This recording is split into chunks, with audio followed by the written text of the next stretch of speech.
Hey guys, we're starting early today. Let me turn down the music a little bit. Nope, that's the wrong one. Let's see here, music.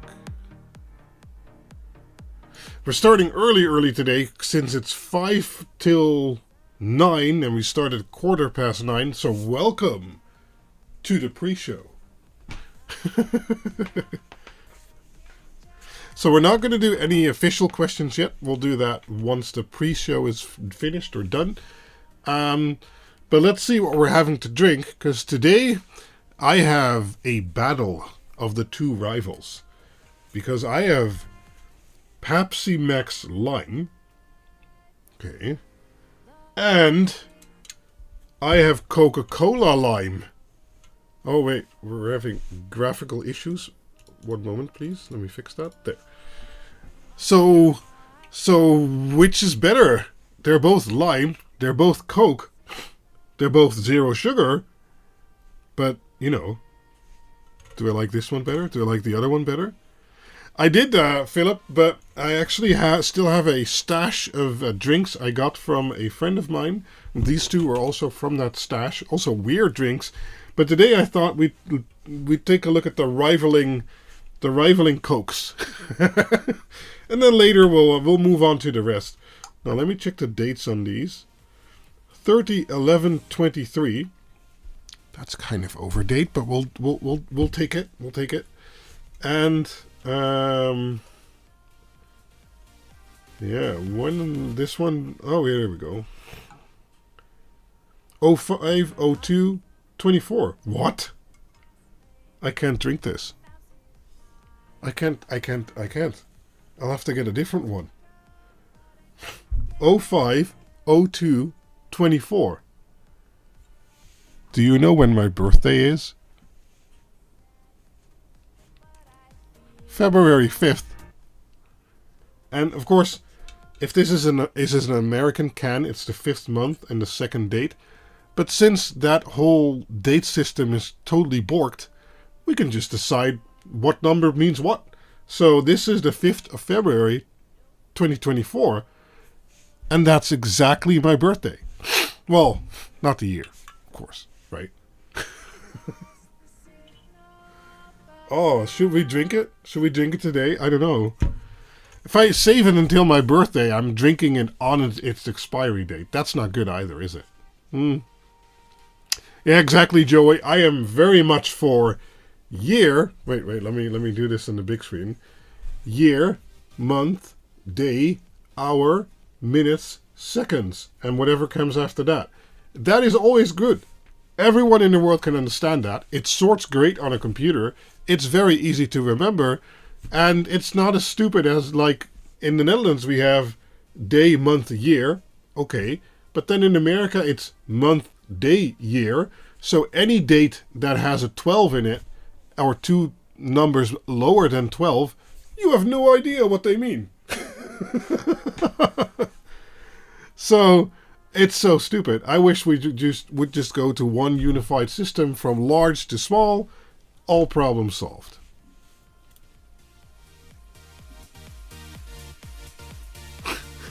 Yeah, I'll drink it today, because if I wait until the expiry date, that's kind of sad too. I mean, we'll start with that one. No, we'll start with the expired one, because I don't know how much I want to drink today. I'm coming back to the official questions later, so I'll scroll up and then I'll do all the questions. So, yeah, this is from a friend of mine, and thank you very much, friend. And, yeah, let's taste the first one. It's a lot to drink, though, but we'll try and get through it. How have you all been? It's been a while since I live streamed. I think it's been a month or so, right?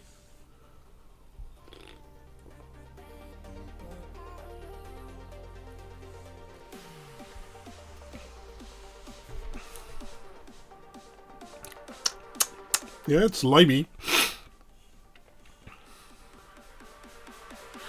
Kevin Henry says, good to be here. Some more. Good to be here to learn some more in my LED journey. Welcome to have you there, Kevin. Even as American, I agree on the date, says FunFan. Thank you. Thank you. Oh, I mean, metric system and imperial is a whole other debate, I think, but I wish we could just all agree on the dates. Talk about your CN trip, but Philip, nobody knows I went to China. Now they do. JL Carroll says, I watched many of your videos and they have helped a lot. Thanks for what you do for the community. Thank you very much. I am happy to help.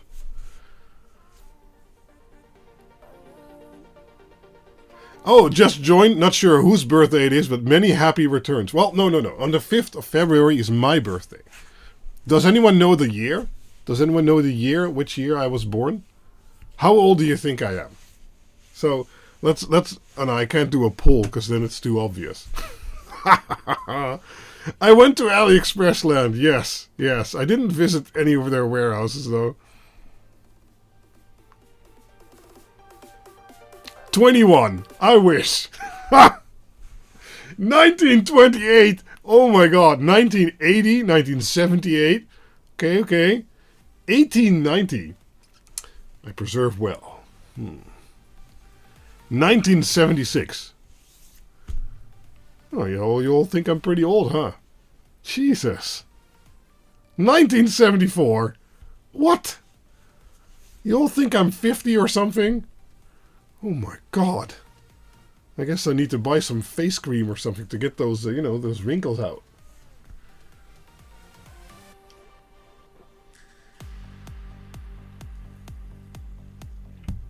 $1985. Why, thank you, sir. Not enough gray in the beard, so I'm thinking 40. Okay. YouTube now is not a good time for an ad. Thank you. You were born in 1973, like me, says Orel. No, not it. Fat Daddy G8Z says I'm 50. You are an 80s guy, but I suck at dates, says Philip. 1942, but you're in pretty good condition. Yes.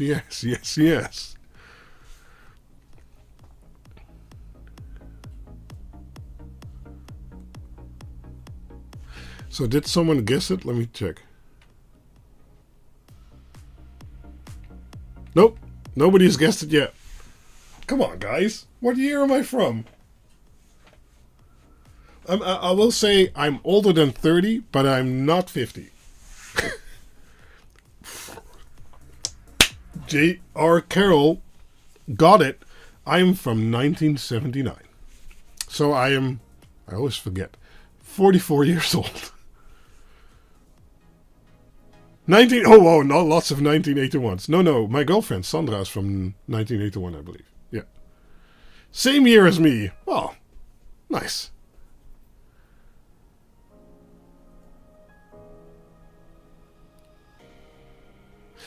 So yeah, like Philip just outed, thanks Philip, I went on a trip recently to China. I went on a week to Shenzhen. And I met up with Allnet, I met up with the supplier who makes all my PCBs, and I went to the assembly factory where the Quinled LED stuff gets assembled. And I'm thinking about making one, or maybe multiple videos about that. Would you guys be interested in something like that?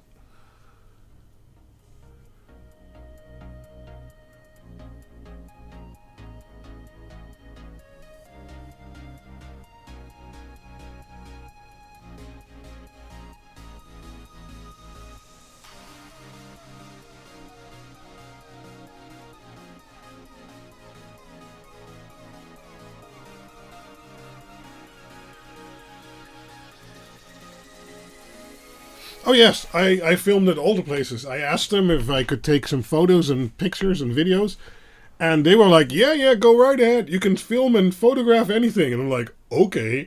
But I only brought my phone along, so it's phone footage, but I could make, edit it together and do some narration, I guess. It won't be as good as Strange Parts or something like that, because I didn't go there with a whole production team, but, still could be fun, because they were working on my actual board, so that was really cool to see. Did customs look at you weird when you returned with 50,000 PCBs from China? No, actually, I didn't bring back a lot. I went to all of the malls and the shopping centers and stuff like that in Shenzhen. I didn't buy much at all because nowadays we have AliExpress and I just buy whatever I need here. So, yeah.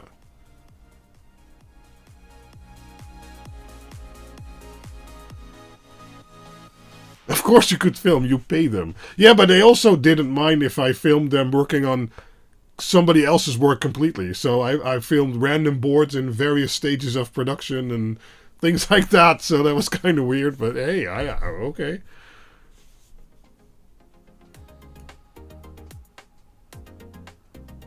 Cool, Timothy. Make sure to maybe make a showroom post and then keep adding to that. That's always cool to follow.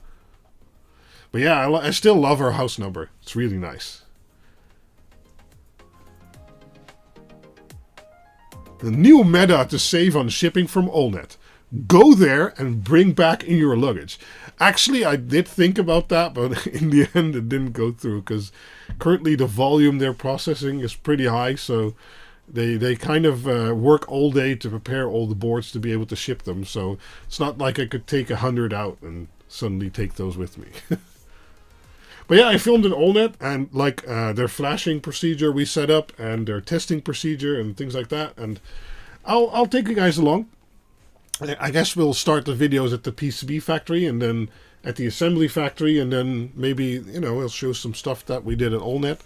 And yeah, we built the tester for the dig to analog. We built that together, so that was cool.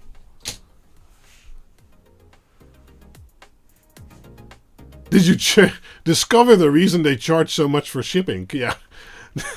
I have many discussions with them about that. Also about IOSS. So the tax system for Europe. I'm still hopeful we'll have that done before the end of the year. Secret. I guess that's a secret I'm sharing here.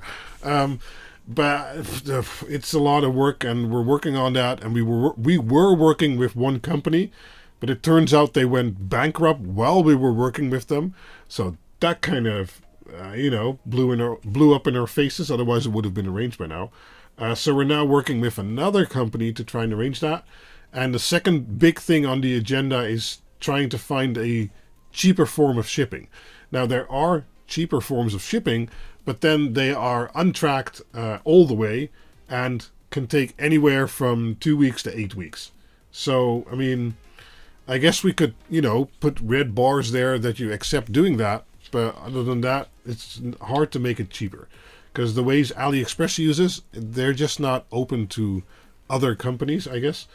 And we can also sell through AliExpress. We've also explored that option. But that comes with several caveats. And also the price would increase a lot. So what you save on shipping, you're paying on AliExpress backend and all kinds of other costs. So in the end, it would probably end up the same. But yeah.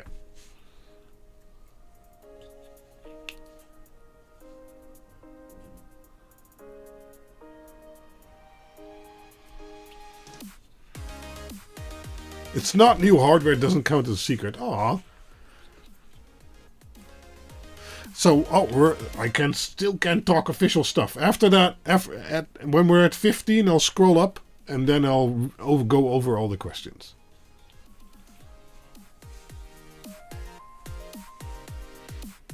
You're nervous and reluctant to use AliExpress. Is it legit? Have you ever watched Quinboxed? I mean, I get hundreds of packages a year from AliExpress. So yeah, I'd say they're legit.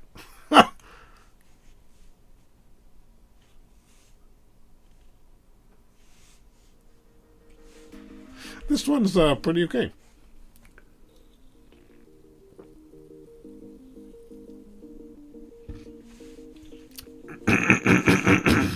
Oh, thanks, Fat Daddy.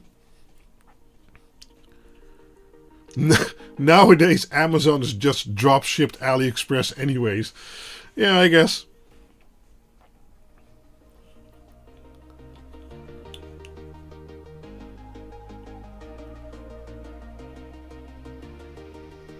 Sure, even though iOS is on the highest priority on that list.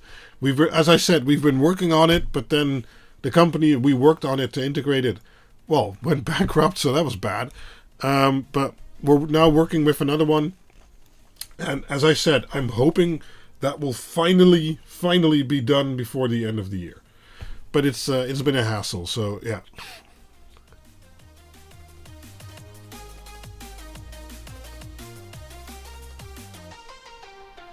True, Big Nasty, absolutely.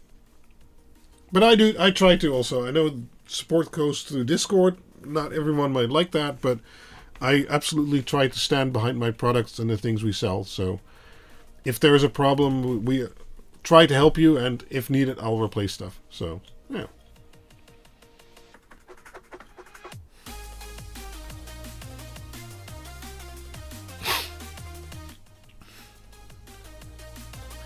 I bought this this environmental meter, and I unboxed it on a Quinbox that hasn't been shown yet. But I'm not sure about all the values it's showing, if it's good or not, if I'm dying. If for some reason it doesn't like my CO2, because I don't know what's high or low. And we have PM 2.5s and PM 1s and PM 10s, and I don't know. I still haven't. I just unboxed this recently, so. Oh, you got some 11 of the 11 sales already. Yeah, I've been getting some too. I think most of it, actually. Cool, Weston. Hopefully you used some affiliate links. That's always appreciated. Oh, White Noise is joining us from Hawaii today. Always think it's cool that live streams work so well worldwide. Yeah, YouTube's a pretty good system. One of those fake ones. Is it fake?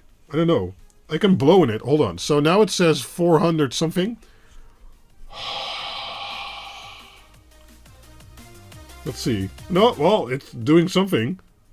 I mean, it's at least measuring something. I haven't had it on during soldering yet, no, but I'm interested. 35 PM 2.5 is kind of dusty. Your office is 4. Well, I am in a garage. Maybe that's part of it.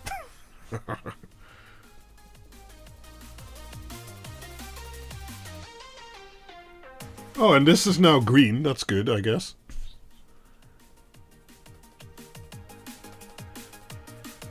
Yeah, this was still on my desk from unboxing it. I don't know. I'll figure out the values at some point. So, okay, it's 13. I'm still not allowed to answer any questions. Have you been 3D printing recently? I actually, there was a dig quad bracket for an LRS 350 that came past the Discord 3D printing channel, and I printed one of those on my new Bamboo Labs X1 Carbon, and it came out perfectly. Like anything I print on it. It's such a relief versus my Ender 3 modded, upgraded, new motherboard, hacked on level sensor, whatever Ender 3 I had before. Now I just hit print and it comes out, and it's great. So, yeah, that's been good. I've been actually prototyping some case stuff for some of the newer Quinled products, so, yeah.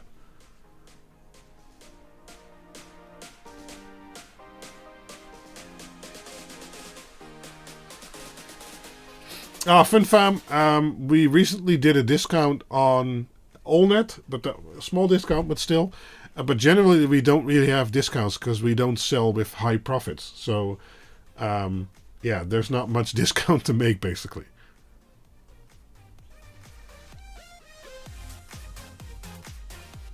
I'll leave it on my desk, and when we're soldering something, I'll leave it here.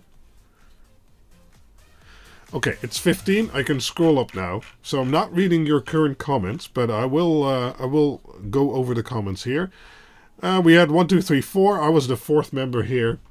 So Dan Guy 0411 asks, "Hi, I have a question about connecting LED strips.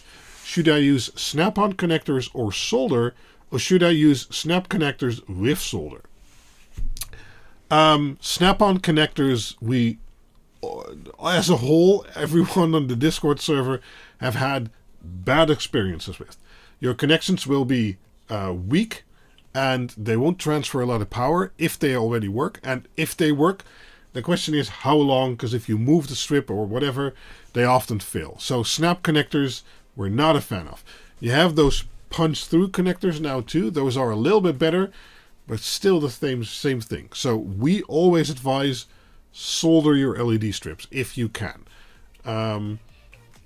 Yeah, so that's the answer. I don't know about snap-on connectors and solder.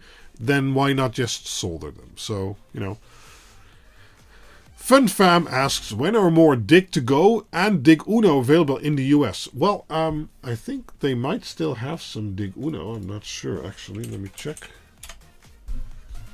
We are working on a new shipment again, but they recently got a new shipment already. Okay, Dig Uno's gone. Damn it. Okay, let me check Dig Quad. Okay, Dig Quad with external antenna. The US still has 67. Oh, they also don't have Ethernet anymore. Okay, that went quickly. Yeah. So we are working on a shipment which will have Dig Octa and some Dig Uno and Dig Quad too. Dig2Go is also out, including the power bundle, but they still have RGB and RGBW bundles if you really want one. And you get a high quality strip to go with it, and the power and everything. So yeah, we're working on getting US a new shipment, but it'll be a few weeks before that's there. Maybe like 2 weeks or so.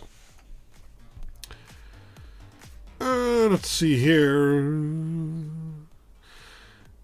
J.R. Carroll asks, I'm wanting to line the inside shelves of our entertainment center with addressable LEDs so I can turn on all or just specific shelves. What voltage do you recommend? I do want individually addressable. I think Johnny was already talking about that. I'm not sure. But 5 volt is, of course, the most obvious option for individually addressable. You could maybe go with cob strips. You know, those are a new form I recently did a video on for a slightly different look.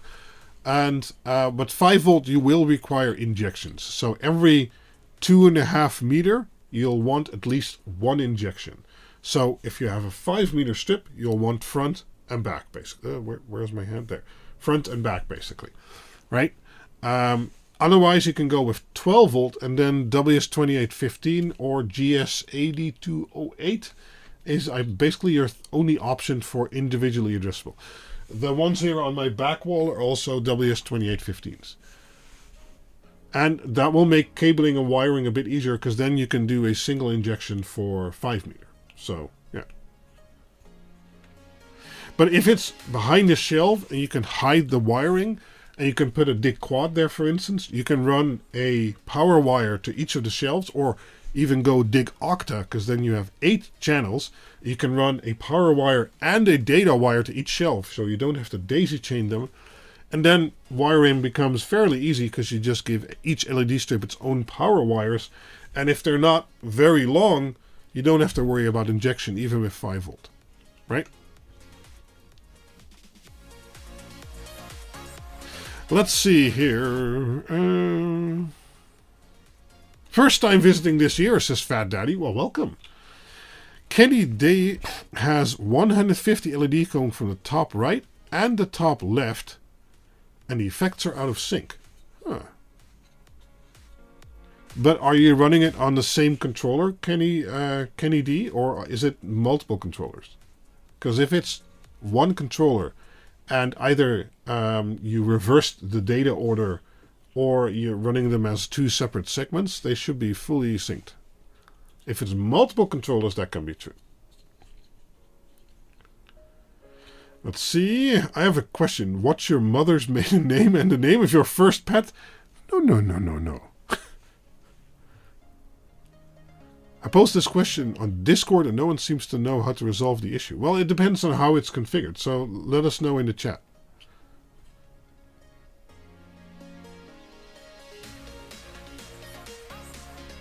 Oh wow, J.R. Carroll, you were spamming your question there. This is the 4th time I'm reading the same question.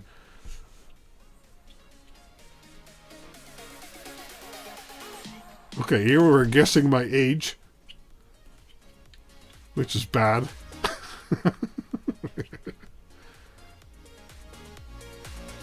Okay, Evelo has a question. Lidl has those 2000K, wow, that's really orange, ceiling panel lights. I kind of like it though. PWM and CRI is meh. Yeah, I can imagine, especially 2000K. But when going all white warm, it does line the same-ish light as old school light bulbs. Yeah, I like buying Oxmer strip with 2400K.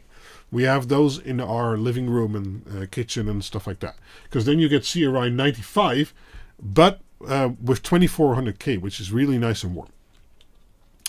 Does it make sense to modify these once the dig analog is out, or is there some alternative if sometimes want to have really ugly white like 6000K? Okay, currently I do have at least ESP32 in there. Okay, well you could actually use a dig to analog, for instance, and then you could chain multiple of them if you wanted to do that, and you can use, you know, it's RGBW, but you can use R and W or whatever channel combination to make two whites if you want to. But other than that, sure, it would make sense to modify them if you want to run a higher PWM and be able to control each one individually. But as I said, with the dig to analog, that's maybe also an option. But then you're limited to 2 kHz PWM and 4 channels. But yeah. And yeah, if it's PWM, any of the analog boards I'll be releasing will do. But yeah.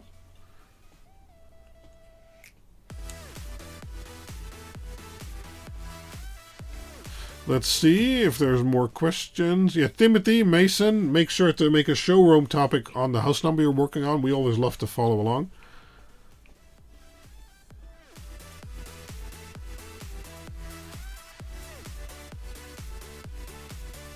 Yeah, that's a good one there. FunFam says he's nervous about AliExpress, and Big Nasty says you should check the reviews for what you're buying. Generally, they're pretty good.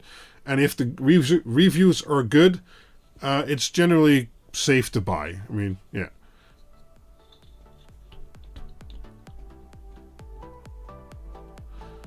Snap-on connectors and JR Carroll. iOS S. Oh no, it jumped. Okay.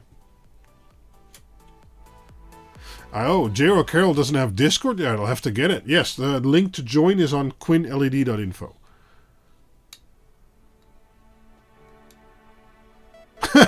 YouTube dropped Johnny's stream to 240p. Let's see if I'm having issues. I have had 20 rendering lags. I need a new video card for my streaming PC. Anyway, and I've had 0 encoding lags. Good, good. And zero dropped frames to the network. Very nice. I'm actually on a different provider. I forgot to mention. Tweak, the Dutch provider I was on, they just mailed me like, hey man, cool you got fiber now, but yeah, we're gonna stop. So yeah, they tried to sell me to T-Mobile, and I said, nah, let's not. So I went to a different provider, a smaller one called Glasnet, and I again just have a media converter that goes into a MikroTik router board directly, and I can use the SFP if I want. Awesome. So that's great. So I still have a gigabit down and up, but using a different provider now, and so far it's been pretty good.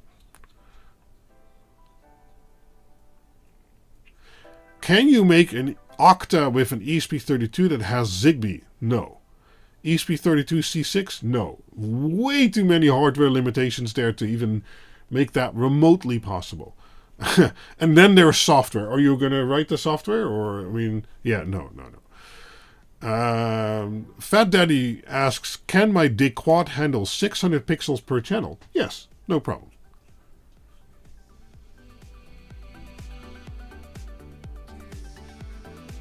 What was the light you said we could get CRI 95 out of, but 2400K? Let me look that up for you. Where is my AliExpress? My orders. Oh, sign in. Okay. Sure. Let's do this one. Let me find the exact product for you. Come on. Monocolor.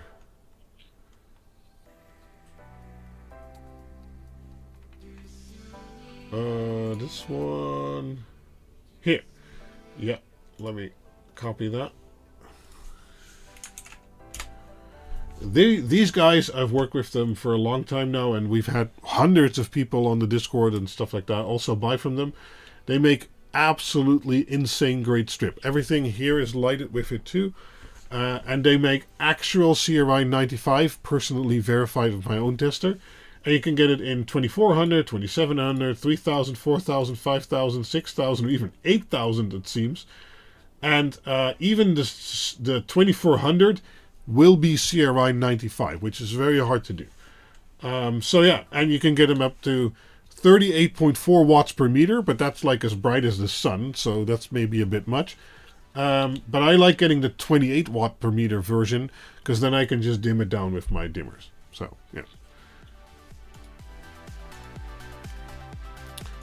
Let's see here. Sorry if this in the video we haven't seen it, but what is the practical range of internal Wi-Fi versus external Wi-Fi? Oh, that's a good question. Well, basically, you need to look at it like this. Let's say a internal antenna has a gain of 0. I don't know what the gain is, but let's say it's 0. Okay. If you then get an external antenna and it has a gain of +6, that means the signal will be twice as strong, because every 3 decibels is a doubling of the intensity. But then it depends on, does it have line of sight? Because if the access point and the ESP have line of sight, you could probably do 100 meters. But if there's walls or trees or other stuff in the way, then the range will be a lot shorter. So, yeah, it really depends on your situation.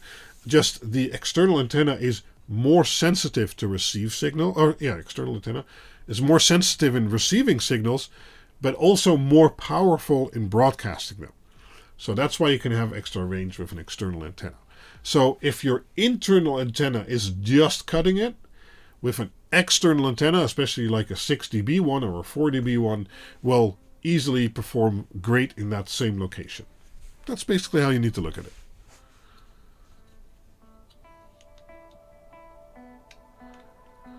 Let's see here. I'm trying to keep up. Exactly, Philip. Yeah, we try to stay below 600 per channel for optimum performance. Yeah, about wireless, I ranted about this way back in the day, but I have 5 access points. And the reason for that is I have one outside by the driveway. I have one outside here in the backyard that also does this room, for instance. Then I have one in my office, and then one in my kitchen, and then one on the top floor. The reason is you don't want one central giant spider-like mega antenna access point in the middle, or worst case on the side of the house. You kind of want smaller access points nearer to the client, because any type of distance or walls or anything like that will attenuate the signal.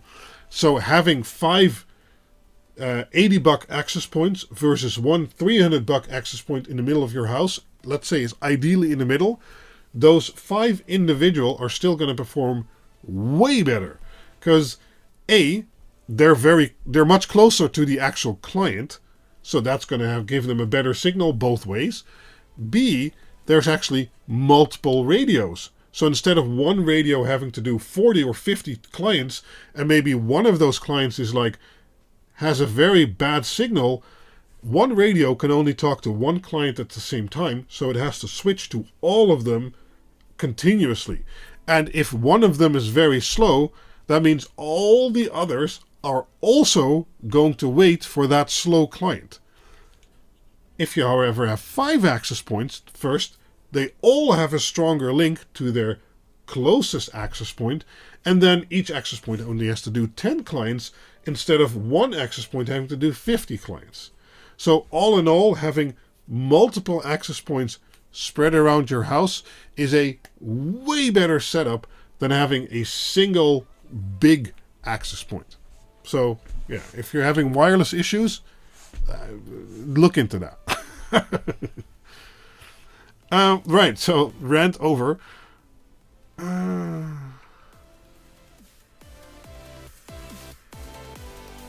Okay, we're still talking about LEDs per channel.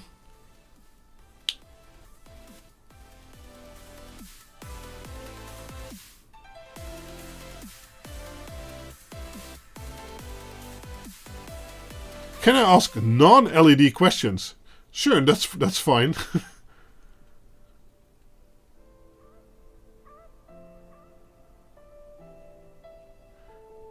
Do you have any recommendations for LED connectors for SK6812B? That's a new one. Like ribbon cables, etc. Asks Shivam Kaudhari. Sorry, I'll take a drink on that.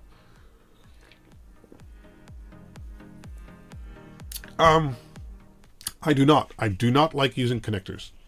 What I do is I solder something like 18 or 20 gauge to the strip, depending on what strip it is and how many pads there are. And then I solder that or Wago that to a larger diameter cable for the distance if needed. But I solder everything basically. Right, so for instance, I have these... let me try and get this out. Okay. I have these bars here. I think I made those in a previous live stream. And as you can see, that's all custom soldered with some 18 gauge for the power and some 20 or 22 gauge for the data, I think. And then I hot glued this into here because, you know, this was just a testing bar. And this is for heat dissipation of the LED strip. This is 144 LED per meter SK6812 RGBW. But yeah, I like soldering everything. And if I do anything with connectors, I usually use crimp-on connectors. Hold on, let me get one.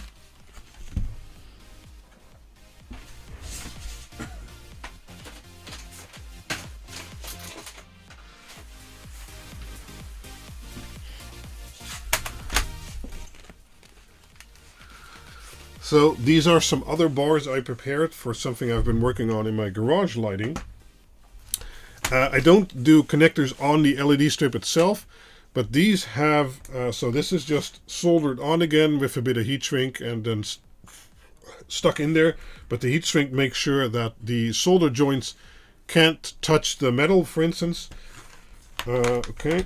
And I like using clear heat shrink because then, that's a good tip actually. I like using clear heat shrink because then I don't have to worry about the heat shrink going over the LEDs because it's clear anyway. Anyway, right. And then I use this type of connector. So these are spade connectors, as I call them. And the reason I use these is because, well, you have another side. Trying to balance them here. And I use a blue and a red one so I can know what positive and negative is. This is for analog LED strip. So that's why there's only two connectors here. And I can easily connect it like so. There. And that makes a good, decent connection that can handle a few amps actually. So yeah, if I use connectors, I use this type of connector. Right? And these are pretty tight. And they are crimped on the cable, as you can see here. Yeah, but I like those a lot. Those can handle the amps, no problem, and they make a very good, stable connection. But this is for analog, as I mentioned. Yeah. This, again, is also Oxmer strip. This is 4000K that I use in my garage because I'm testing some analog controllers there. And there will be a video somewhere at some point, but no clue when. Right, so let's see here.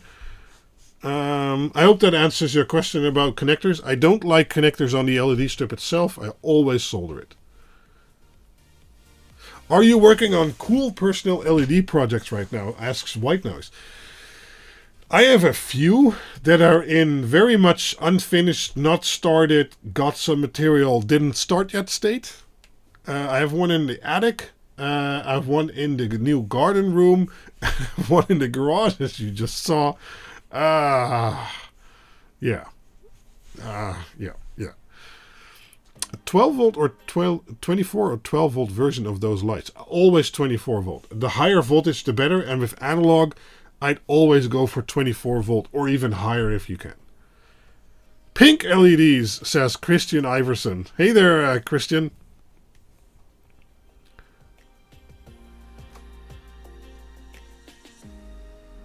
ESP-C6, using it to control a stepper motor in a twist to close blind setup that I am DIYing. Any issues? No, if you have software that supports it, like ESP Home, I think has preliminary support for it, at least on Wi-Fi. ESP32C6 is fine. I can't catch up with the chat. I'm trying. Companies sell spider routers for $500 when the power limits are the same no matter how much you spend.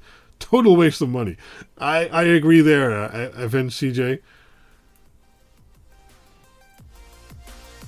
Using C4. Why don't they update the Wi-Fi and Bluetooth version in the ESP32 chipset? Because there's basically no need. There is, however, a new one which supports Wi-Fi 6. Still on 2.4 gigahertz, but still.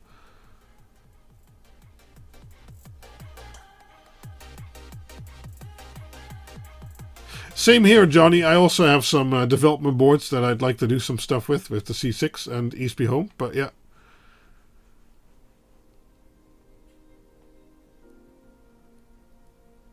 Are we blowing anything up today? No, probably not. We'll see. I have something I might want to test later on if we run out of questions, but so far we're doing pretty good. Like Wago connectors, yeah, I do too. Yeah. I got some new ones in today that were interesting. They'll be in the last Quinn box that hasn't been edited or released yet. But those are these. This type. So, normal Wago has... can't find normal Wago real quick. Hold on.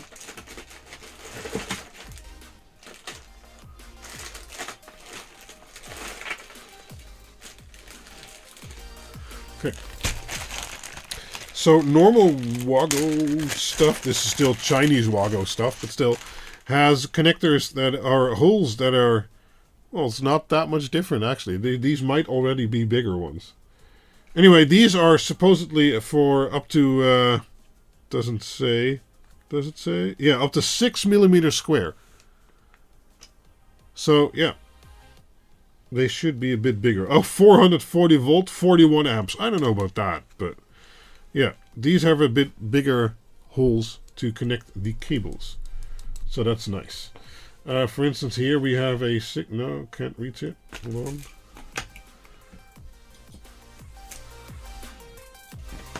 Oh, there. This is a 16 gauge, I think.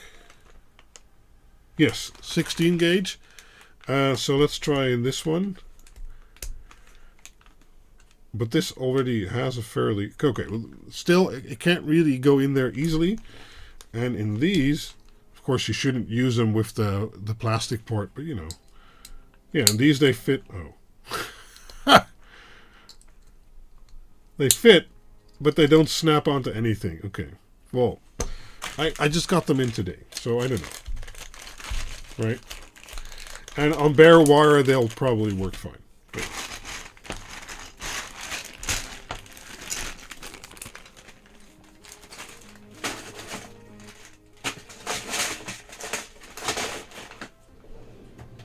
okay, drawer still closes, it counts. So yeah, I'll have to test those a bit more. But I generally like the lever Wago style connector. Those are good. Let's see here. Any recommendations on making alu profile with cover look good in the ends? How do you mean in the ends? Normally you have a little cap there, and as I said earlier, I use a transparent heat shrink so that you can actually cover the LEDs a little bit, and then it's pretty easy. Oh, Johnny just saw my transparent heat shrink too. Very clever. Yes, yes. That works great. Never have to measure and cut it exactly again. What is the best diffuser for 60 LEDs a meter for my entertainment center? The LED will be inside the lip facing backward, but would like for it to have no spots. Well, if it's like 10 or 20 centimeters from the wall, it won't have any spots anyway if you're not looking at it. So then you don't need a diffuser. Otherwise, get a diffuser that's 1.5 to 2 centimeters away from the LEDs. That will take out all of the hot spots. Or go with a cob LED strip. That will already also have some diffusion of itself. Watch my 5-volt video I did recently. That will also, maybe not require a diffuser anymore. Yeah, exactly like CJ also said, you need 2 to 2.5 centimeters.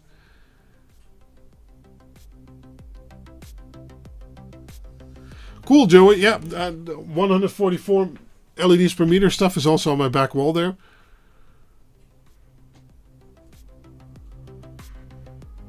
Wire size you'd have to calculate there, J.R. Carroll. Let me link you an article I've done which goes over that exactly, and it'll actually answer lots of these questions. I'll have to do some math. I know that's scary, but there. One would guess Dutch use square millimeters. Yeah. But I don't know. For some reason, I've gotten accustomed to AWG, but yeah, or gauge. Will I need to power inject for 20 meters of 12-volt WS2011 strips? Yes. Watch that same video. Any brand recommendations for the diffuser? No, I just get something random, generally from either the local hardware store or Dutch shop or AliExpress or, yeah.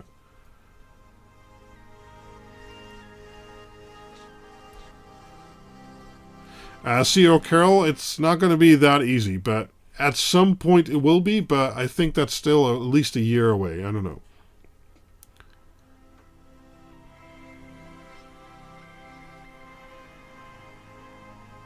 From what I've seen so far, you're very favorable to less strips. Do you use LED strings? Me? I like strips.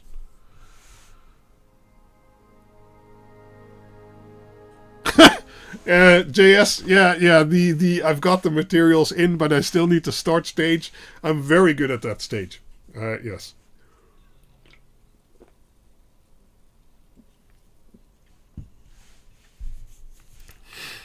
Jocko was also downgraded to 240p.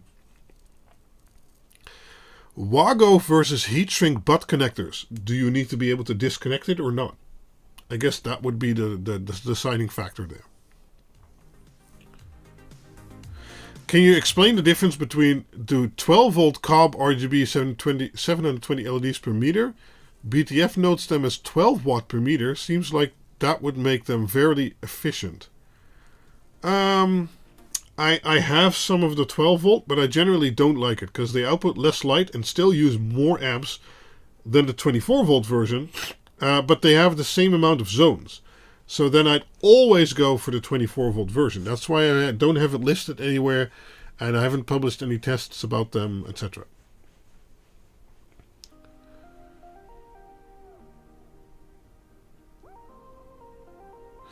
Oh, I'm almost there. Any advice on which is best solder to use? I believe there is solder with flushing inside, but terrible efforts with using separate flux.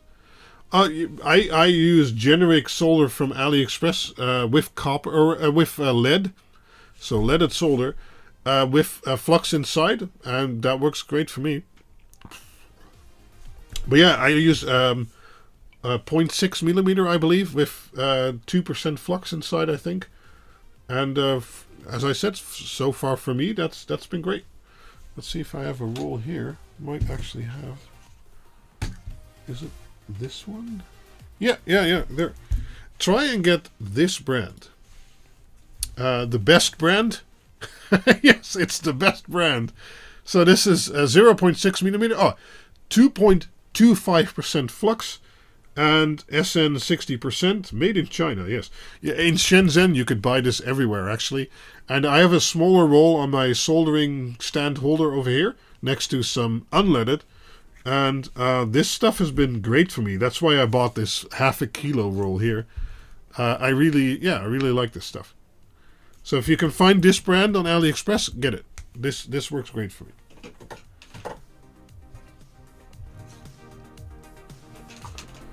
Let me put these back there. Oh, move the camera. Still good, still good. I don't own any clear heat shrink. Still need to get around to finishing my LED stuff at some point. Don't we all? Don't we all? Researching different diffusers. Okay.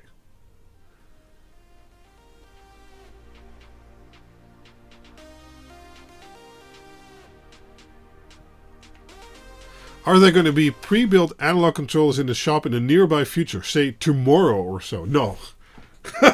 Not tomorrow. I am working on them with it, and we still hope to release it before the end of the year, but I don't know. At least the AN Mini. Let me actually I'll do a secret. I'll get it, and then at the end of the stream I'll show it as a secret. Hold on.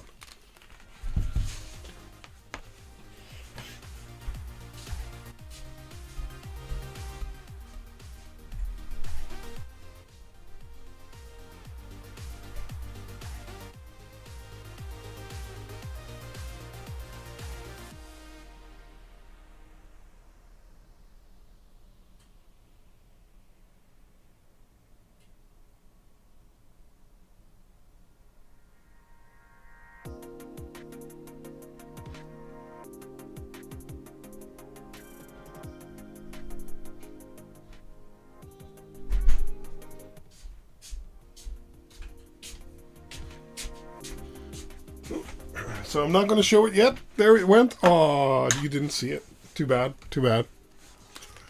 Ow. Ow. My finger got stuck in the mechanism. Okay. So yeah, we'll do that as the secret. Did I lose the music? No. Okay. No, it's not secret time yet. Let's see. Oh, Lushit Bug says, love your videos. Just started watching. Ordered some ESP32 modules before finding out about your stuff. Going to pick up some of your boards soon. Thank you very much. That's much appreciated. What is the price if we can guess what it is, Intermit.Tech? Well, nothing for you, Philip, because you have inside information. Missed an hour, and he talks about the analog boards. Not yet, but maybe stay for the secret.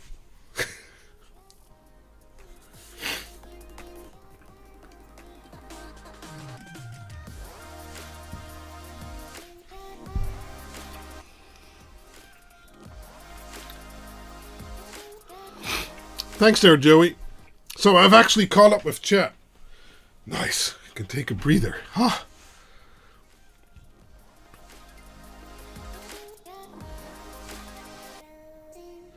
J.R. Carroll, I like the 28.8 watts. Make sure to put those in a profile because those will run hot.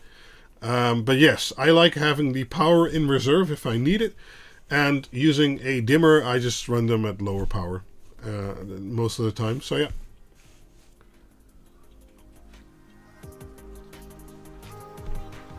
I don't mind this Coke. It's actually pretty okay.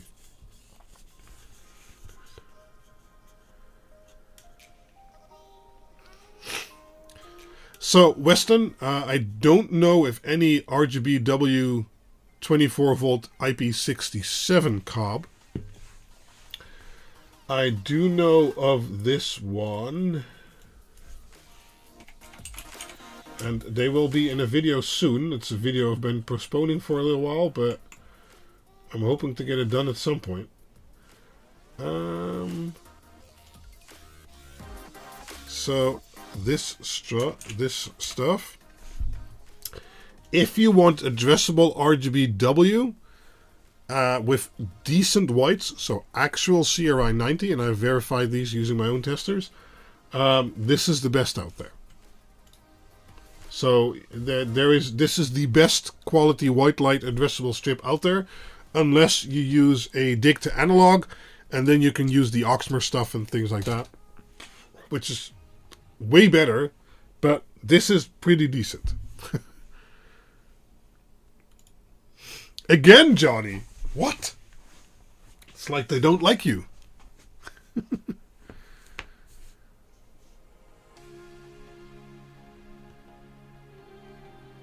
Ginger, Dan, yep, you can make segments. And you can, if you group for segments, 2, 8, 5, and 20. I don't know about that. In WLED, at least, if you make a segment, then you control that individually. You can then make presets, which has the segments in there. But anything else than that will get complicated very quickly.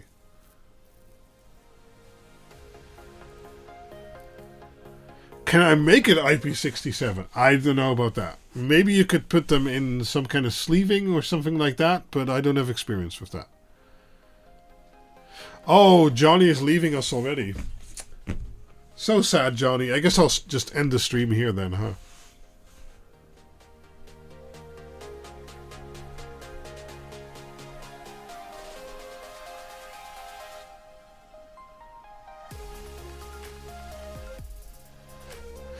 The cob light, how do you control the segments on it when you can't count the LED? You can count the LEDs. So you just have a section and then you say I have 5 zones, and then it lights 5 zones, and then you, okay, I have 2 zones more, and then you say you have 7 zones, and then you have the amount of zones you actually have. That's not too hard. You can do that. What? Fall back to 240p?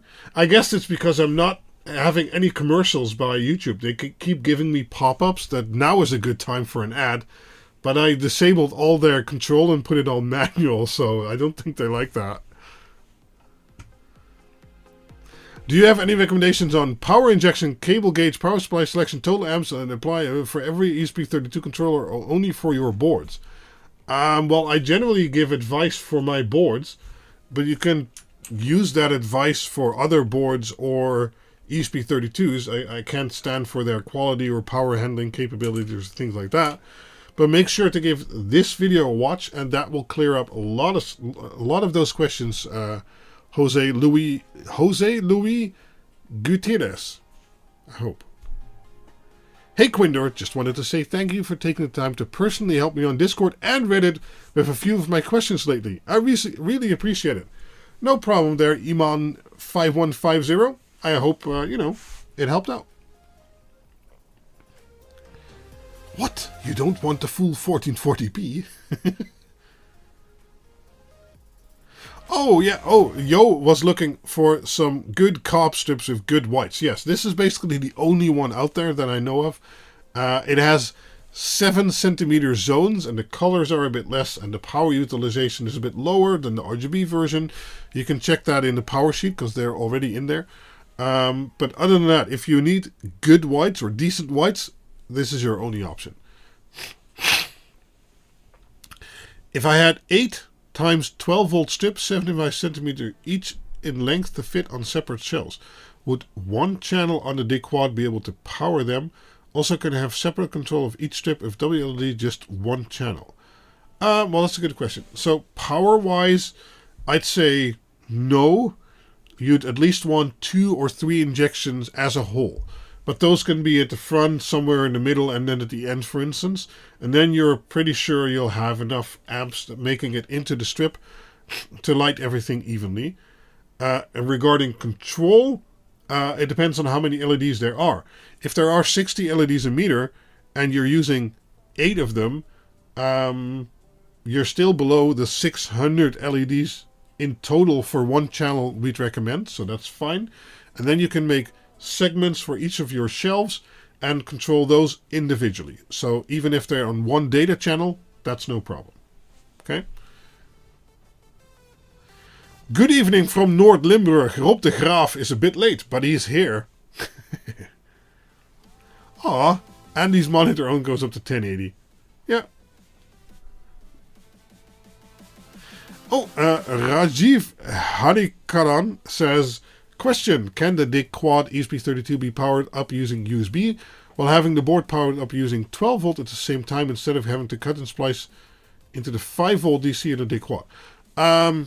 In theory, but I really recommend just using the VEXT terminals and just chopping up some random USB cable or whatever. But you can then mix 5 volt and 12 volt no problem if you use VEXT in main. But if you only use the USB socket, not everything on the board will be powered. So it's best to use the VEXT method. Kevin says, I have 3x 5 volt controller for my 3x 3 meter strips. Okay, good.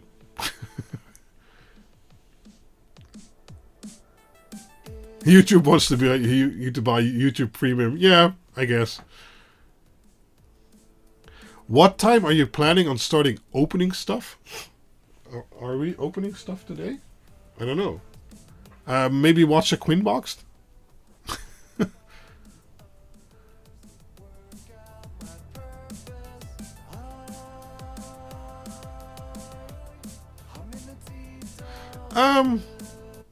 Those companies basically make LED strip, not the LEDs themselves. So, but you know, I think they're continuously working on new types of strip. I tried to cover those Cobb style 24 volt RGB and RGBW, especially, are the newest versions of that. And if you check out my high voltage LED strip explanation video I did recently, it'll tell you like what's possible with the current technologies and what isn't and why that is so. Yeah. Any recommendations for 60 LEDs per meter RGBW individually addressable? That would be SK6812 at 5 volt there, J.R. Carroll. No problem, Nicholas. That's a good question. Howdy from Texas. First time posting. Welcome to the show.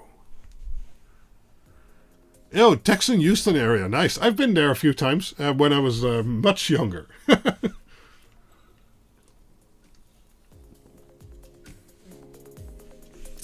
How is the Quinergy project going? Well, it's one of those projects I started, and then I stalled, and then I started hiccuping against it. Like the Ultimate Disk project, for instance. There's some stuff that needs to be done with the electrical system here, but then life took a few different changes, and I wasn't sure I wanted to continue it in this house, or maybe do it in another house, who knows. But that's all very unsure also, and yeah, I'm not sure where I'm going with that project yet. There will be new videos at some point, probably when LED season, which it currently is over, and I have a bit more time to do other projects again. But yeah, I'm not sure how far I'm going to go with that. Maybe just complete the boxes and leave it at that for now, and then do some other stuff later. Or when other plans aren't going to happen, I'll do it in this house and have to change some of the electrical installation and things like that, and then we'll build the whole thing. I don't know yet. So, yeah.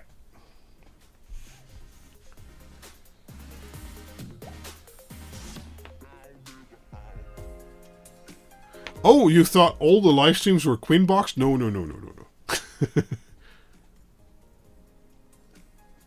I'd say you can do 10 meters at least with front and end injection. Maybe 15 meters there, Jericho. I mean, specific brand of the RGBW. I'm not sure what you mean with that. Why don't any pixels exist with white channel? I don't know. Probably because they use a through-hole LED for pixels and not an SMD one. And for some reason, no one has made a RGBW version of that yet. I mean, yeah. There are actually RGBW versions out there. Let me look it up.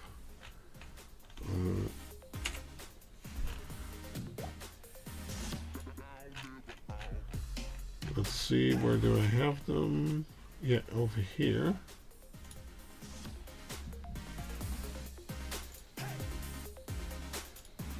So there are RGBW versions, but these are basically using the SMD chip inside of a bullet pixel, so that will look a little bit different than an actual pixel with a through-hole LED like the normal pixels use. Later, Johnny. I probably already missed you. Have fun at the bars.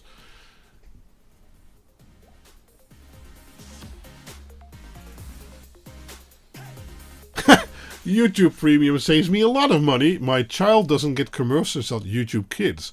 Imagine the save I made. I can imagine.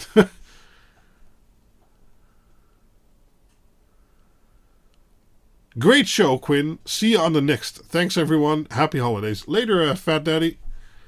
LED season. Yeah, at the end of the year, when it's the darker months, the LED people rise and they all start doing LED projects. Unlike in the summer when it's not LED projects that's on their minds.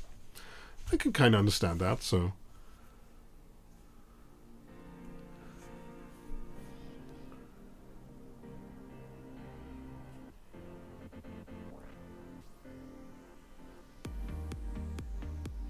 What's brand? There is no brand. Brand doesn't really matter for those, dear Carol. SK68 SK, the company SK, makes an SK6812 RGBW, and then you have various vendors who put those on a strip, like BTF or XBND, or you have some others on AliExpress, and basically all of those will be fairly the same because, you know, they basically make the same product or buy from the same OEM.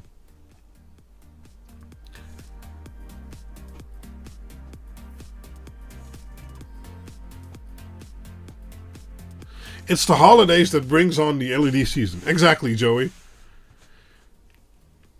Did we decide on a good size for the clear heat shrink for, say, 10mm strip? I don't know. Let me look that up if I can easily find that.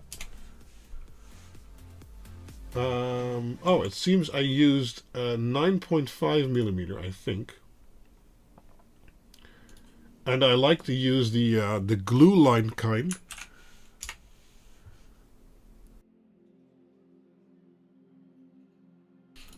Because then, you know, it makes a very nice seal.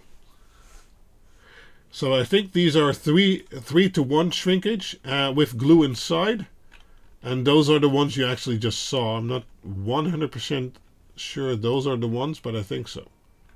Yeah, probably. Yeah. Yeah, those are 9.5mm. Yeah, 3:1 shrink ratio, so they'll shrink lower than what the LED strip is, so they'll make a nice and tight fit. But also fit easily. Right?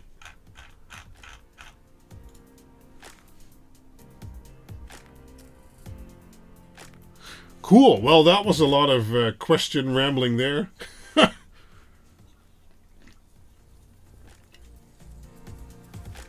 3/8 for us heathens. Yeah, I don't know American measurement. Sorry. Howdy, Mr. Quinn Mister. Nearly missed ya. Hey there, Sean. Welcome to the show. I'm through the questions, Philip. All caught up. Yeah, I rambled for like an hour straight, and then I got through them.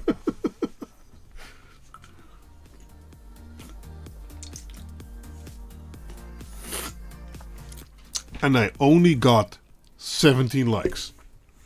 It's like this meme. Answered questions for an hour, only got 17 likes.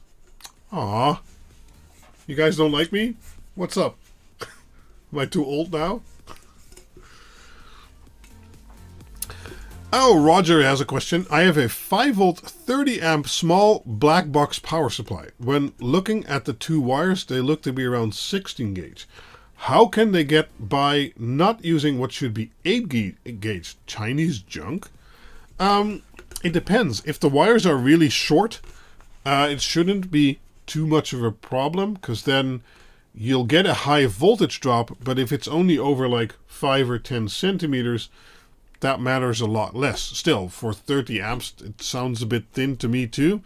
But yeah, but basically if it's a short length cable, it's not too big of a problem.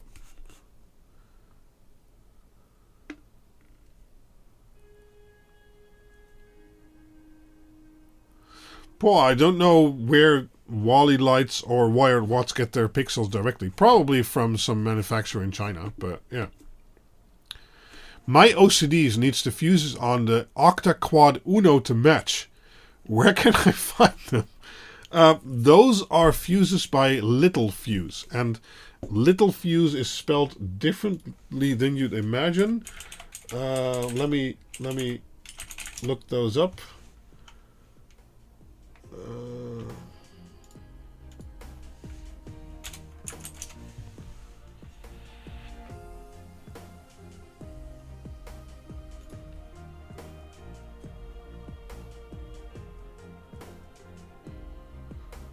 I think it's these. I'm not 100% sure we're using this exact type, but I believe so.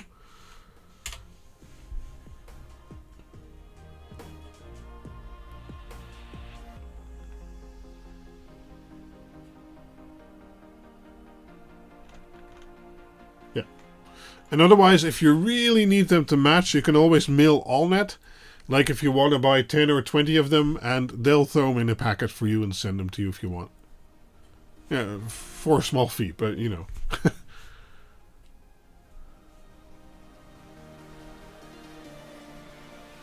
Yeah, Little Fuse is pretty good. I like including Little Fuse because I know they're good quality fuses, unlike what you get on AliExpress and stuff like that.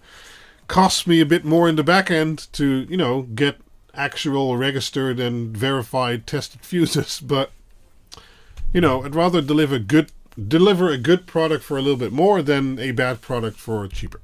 So I'm a bit out of focus. No, it should autofocus though. Maybe you're on 240p also. No problem there, Fat Daddy. Is there an easy DIY solution to map pixels in space like Twinkly does, asks Rob de Graaf. Not that I know of. I know there was some work by some YouTuber doing some AI stuff like in the past. But other than that, I don't know what became of that project, if it's viable, and no clue.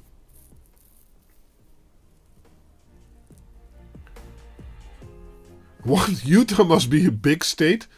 Package has been visiting all cities in the state for a week from Dr. Z's. Oh, hope you get it soon, Roger.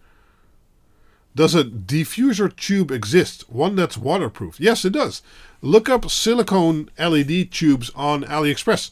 I have a live stream way back where I really messed up pulling one of the LED strips through there. But yeah, it's possible for sure.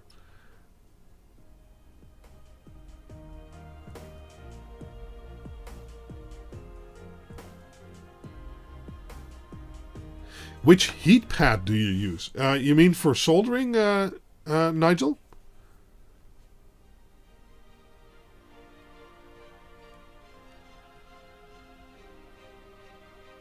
So, Little Papa John asks, any advice on dimming the analog strips? For example, will the analog boards have dimmers installed? Well, something that's currently available pre-assembled is the Dig to Analog. You can find that on my website. That will do analog dimming for analog LED strip using a digital data signal.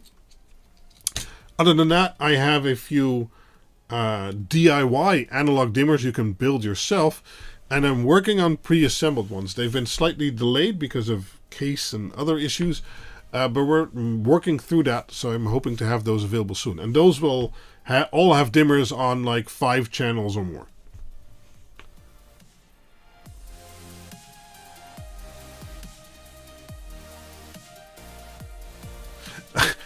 Gordon tried those tubes and they're darn hard to use. I know. I mean, watch the live stream I did. Man, I know Dr. Z's tried after me and he had basically the same experience. Yeah, that wasn't great. That wasn't great. But the trick would be to lie him down fully rolled out flat on the surface and then pull the LED strip along, and then in theory it should work, but man. They might be big enough for cop strip. I don't know. Ah, okay. So for heat, I generally use 2. so I have to. And the first one is this one by Mechanic. And there is a live stream where we modify this one. Let's see if there's a version number on here. Oh, it's an ET10. ET10 over here. And this is a 10 centimeter by 10 centimeter one. As you can see, it's well utilized. And we modified this one because I used it so much that the heating elements inside kind of went bad. And so I put in new heating elements I bought off AliExpress. And now it's a 300 watt heating pad and it works excellent. I've used it dozens of times since then. Let me look up this one. Where's my mouse? So if you're doing smaller projects that are smaller than 10 by 10 centimeters, I can highly recommend this one. It's also pretty cheap, if about 50 bucks. And then if I have bigger projects, let's see if I can get that. Oh. I have this guy. So this guy is 20 by 20 centimeters, I believe, or yeah, 20 by 20. That would make sense with the version or the name tag here. No, here. But this one is also pretty good. I like it, but we did have to modify it because standard the earth wasn't connected at all, and there were some other wiring issues with it. But we rewired that internally, also in a live stream, and since then it's also been working great. But I generally use the smaller one because my projects are generally smaller. So that one you need to do modifications to. This one is okay out of the box.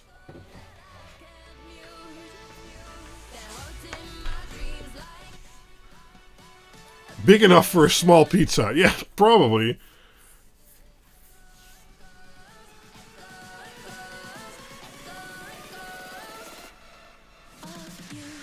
So, let's see. Any advice on tracking down what looks like a data issue with the dig quad to 5 volt pixels? 25 pixels in the LED develop sparklies that are not in the pattern.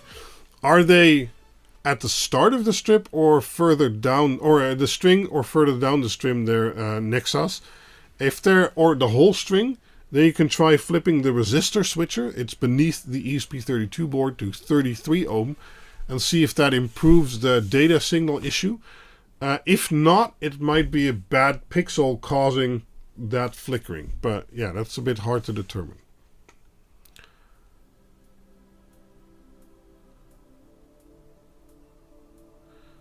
So, Iman5150 asks, I've got 470 pixels in Permatrack with 4 power injection points.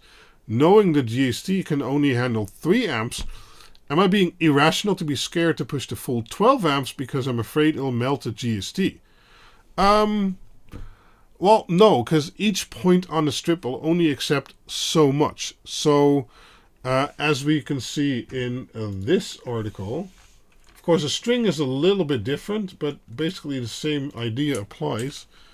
A single point on a string or a strip will only take in so much. So, on a strip, a edge connection won't take in more than 4 amps, and a JST connector won't melt with 4 amps.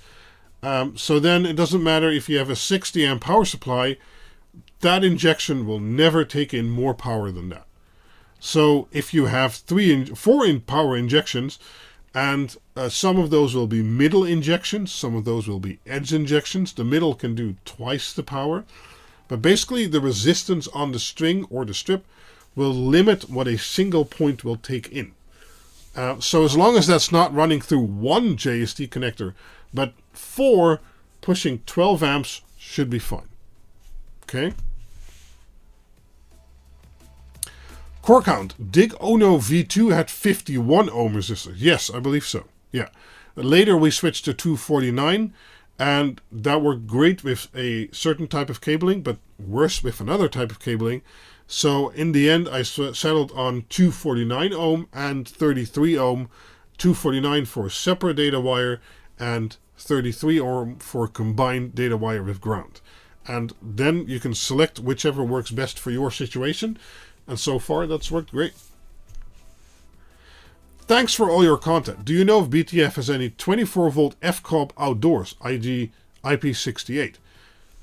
No, but I do have a new article. Where is it? Bam.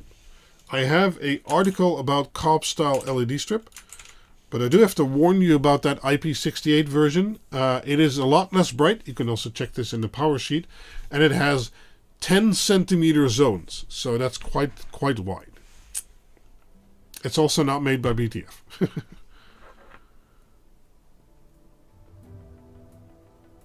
Sure, a robot, you can replace those connectors, and then they're also waterproof, so that's good.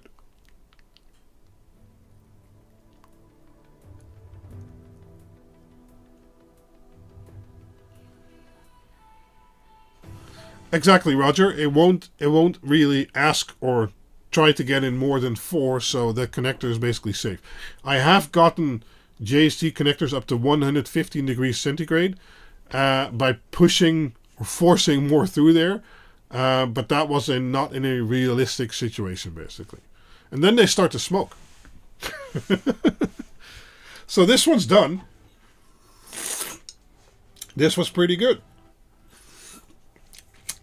So let me move to its dark cousin, the Pepsi Max version, right? Versus the Coca-Cola version. Well, who knows? We'll see.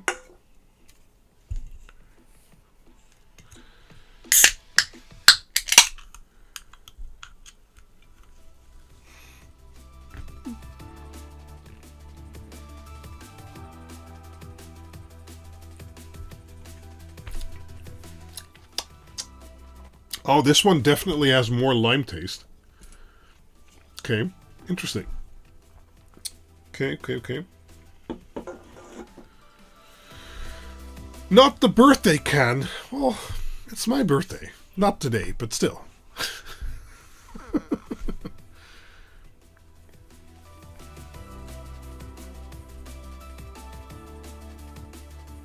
Those cans are pretty big.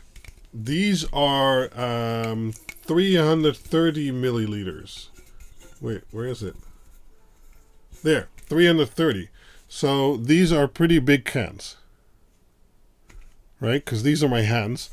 And this is a computer mouse. So, yeah.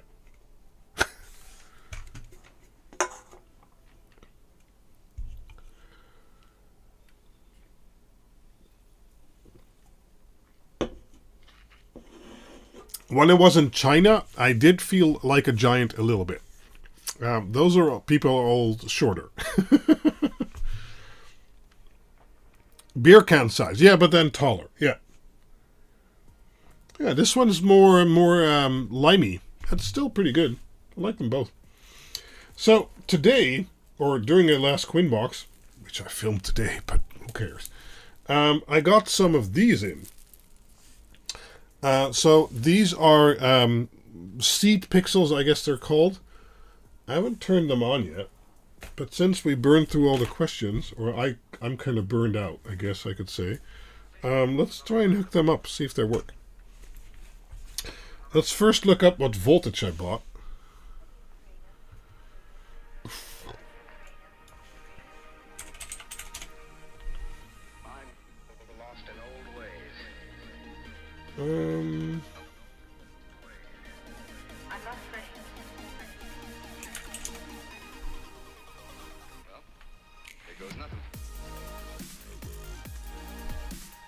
I have to find them first. Oh, here we go. Oh, they're actually from BTF Lighting. Okay.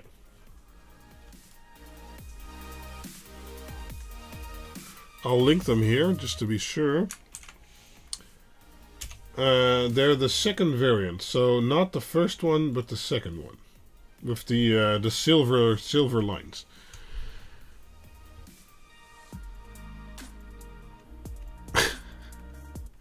Is there a chance you could show us how you connected a relay in a 12-volt setup dig setup. I've watched both your videos. I can understand from where the secondary power came. Did you find this article?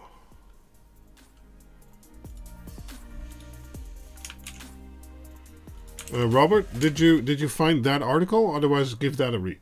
That should explain a lot of things. With your Dig Uno board, if I reverse polarity on the power input, will it cause damage? It has some circuitry to try and prevent damage. Can't always say for sure. But in theory, it should survive that and even try to save your LEDs by popping the fuse. So, been using 12 volt string type LED and getting no color drop at 10 meter. Well, that's very subjective because maybe you have a power limiter enabled at 2000 milliamps, and then indeed you would see no drop. Maybe if you disable that power limiter, you would see some drop on like white or things like that. So. That's, you know, I get it, but I can't really say if that's true or not. Right? So it all depends on what you're doing with it. So let's hook up a Dig Quad real quick. There, this is a Dig Quad.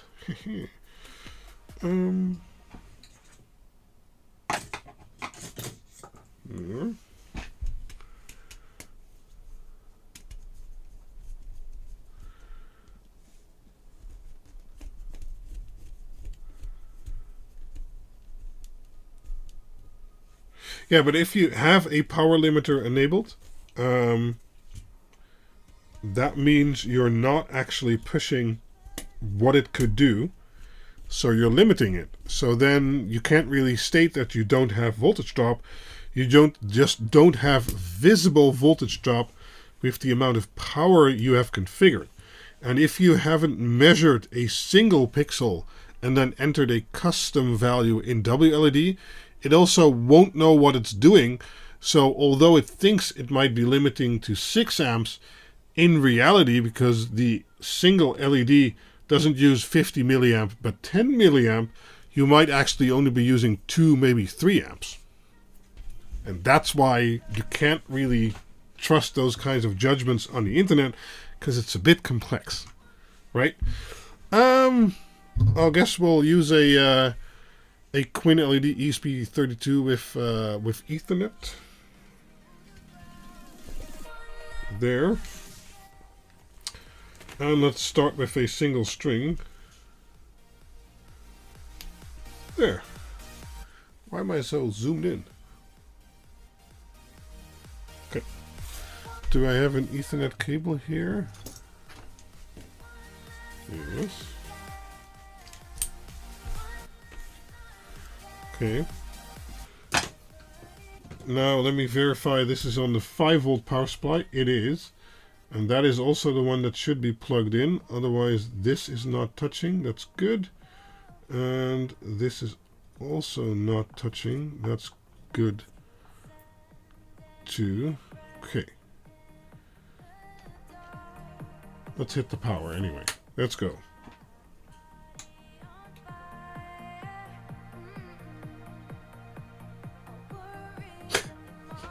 So far, nothing happens.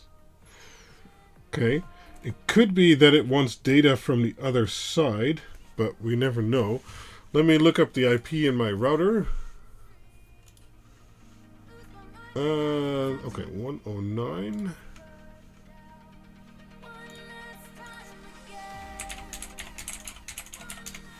There. Let me configure this real quick for RGB. Yeah.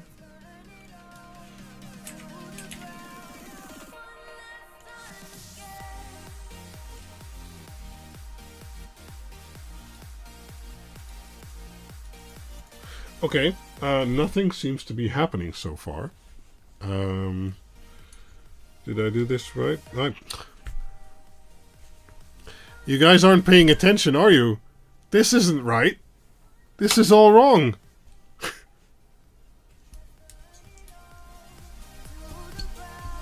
I wasn't paying attention, that's for sure. Oh.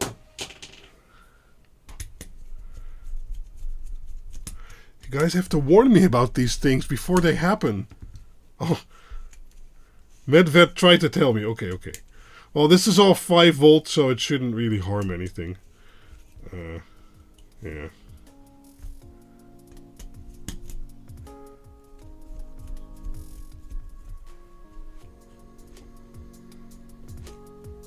Yeah, green should be data, yeah.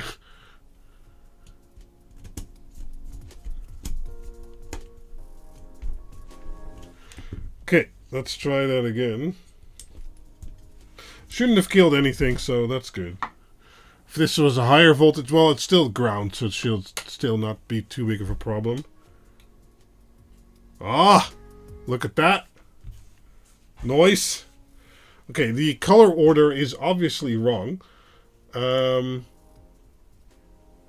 on, let me refresh my webpage here.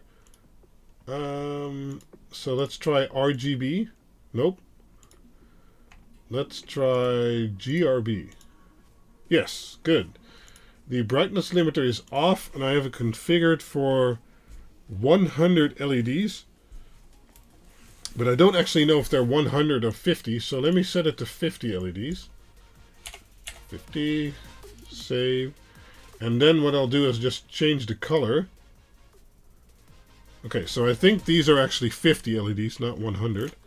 So let's just connect a second string, because I have several of them, because I want to do power measurements and things like that on them.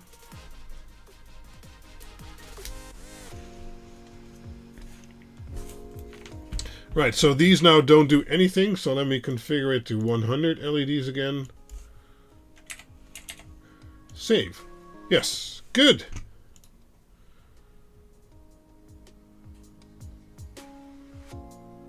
Pink LEDs and where's Johnny, right? How much pink do you want? So let's go full bright. Oh wow, the voltage drop is real. So if we go to white, if you ever wanted to see an example of voltage drop, so the first 50 look pretty okay. So the first one looks like this, and the last one looks, well, you can't really see that. Let me, no, not that one. There, I mean, this already is pretty obvious. First one, last one on a 50 pixel string. Probably though, when I disconnect this, yeah, so when I disconnect the second string, they are pretty closely matched, as you can see here, right? Now this is 100% white, but you know, it's to make a point. So if we connect that second string again, now let's look at the last LED on that string and the first LED over here. I mean, if you ever wanted to visualize voltage drop, I guess this is a good way to do it. Yeah, that is voltage drop, guys. No, it's not the fault of the JST. It's just the wiring can't support more amps. Now, if I go into LED preferences and I enable the brightness limiter at, say, 3000 milliamps, let's say save, and we go to white. Oh, it can't even do that. Still discolored. So brightness limiter to 2000 milliamp. Save. Okay, white. 50%, 100% white. Yeah, we're starting to get there, but these are still multicolored, while these are much nicer white. Let me disable the brightness limiter and check how much power they actually use. So, without the brightness limiter set to 100% white for 100 of these, it's using 14.48 watts. If I now disconnect the second string, it's using 13.8 watts. And if I power them off, it's using 5.5 watts. So these don't barely use any power at all. But because of the way they're built, these wires are just too thin. They really can't handle any kind of real power. So running them single color full output You can do about 10 meters, it seems, but even doing dual color, you see immediately that it's, it's fading. It's not staying correct to the color, right? So you'd have to inject these every 2 strings. And that's just because these wires are so thin, right? If these wires would have been thicker, and the pixel itself could also allow more power through, although probably the wires are interconnected here. I'm not 100% sure, but I think so. Yeah, these wires just can't handle more amps, so you'll have to do more injections.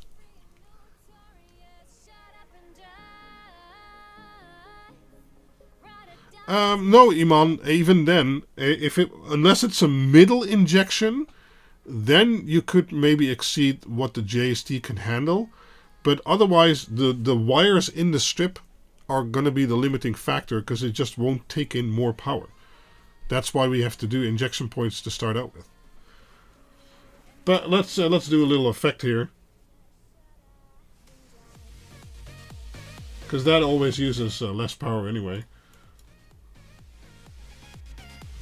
Yeah, pretty nice. Let's do another effect. Let's see here. Fireworks 1D. It's also not that great on this flow. Yeah, that's pretty nice. Okay, let's put the camera back to normal settings. I think this was it. I don't remember.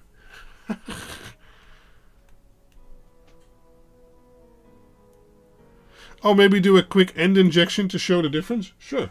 I think I have those lying around here. I'm not sure. No.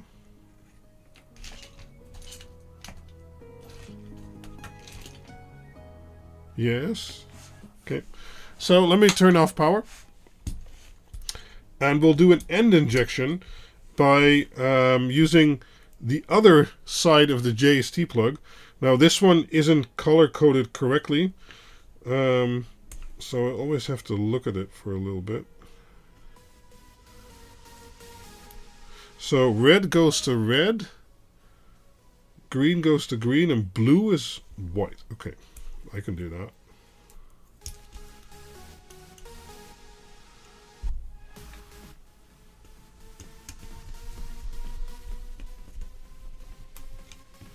Now, we don't need green because we don't want extra data. It's not going to matter because data only goes one way anyway. But let's fold this over. Okay, let's put this back. Let's connect the... Oh, wait, let's... I'm going to connect data into a ground terminal just to make sure it's out of the way.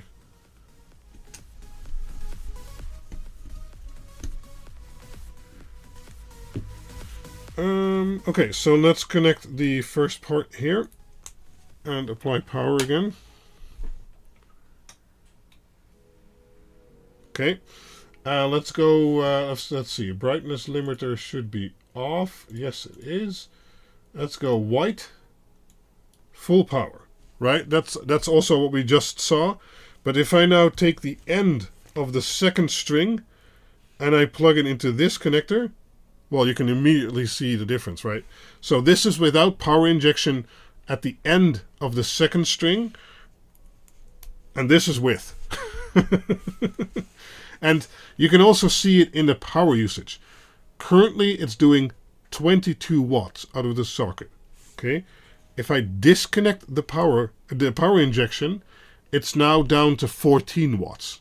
That's because this single injection, well, this part could handle more, but the wires it has to go through to get to these parts, it just has so much resistance because the wires are too thin that by the time it gets there, the voltage is dropped way too low. But then, if you power inject at the back side, it now also can go this way, and it basically syncs all together, and now it's using 22.5 watts instead of 14, because much more power is making it into the string or the strip or whatever. Yeah, Timothy, I kind of like these, and I have the ones without anything on the wires. I kind of like those. Those are in my Christmas tree project. These are pretty good also, because they have a little thin plastic coating on the wires, so you don't get shocked and stuff like that by them. They look a little bit less 360 than the other versions I have, but all in all, it's still pretty good. And, well, especially with, injected every 2 strings, this should look pretty good. Yeah, they're not super bright, although I think I have them upside down there. They're not super bright, but they're decent enough. I mean, you can also see from power usage, currently it's only using 11 watts. So,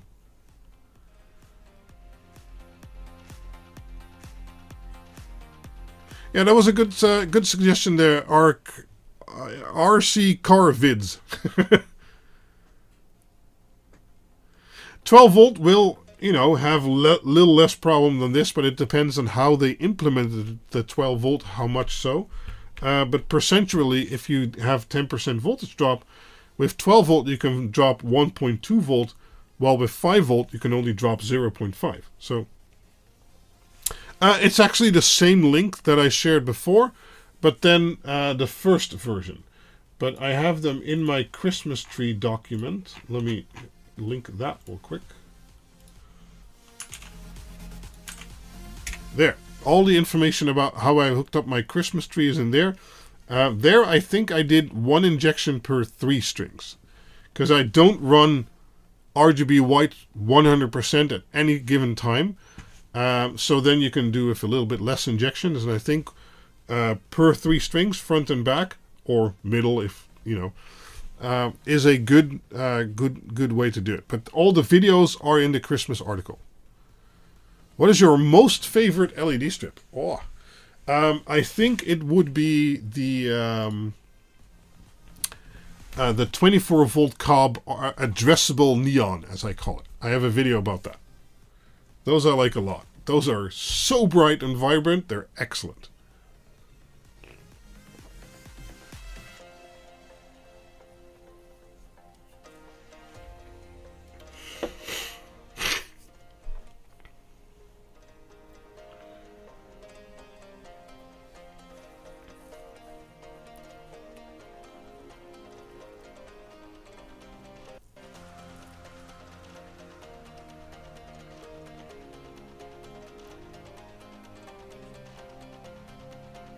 Yeah, so in this case, you have the JST connector over here, but it I don't have the right view.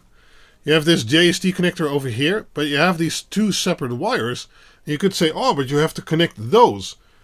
It won't make a difference. This GST connector is not the limiting factor, as we've already determined by the power figures.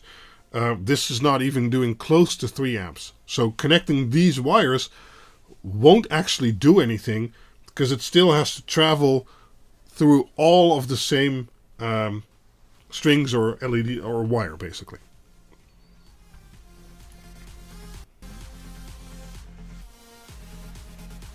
Nice, Michael. Yeah, good our board arrived first.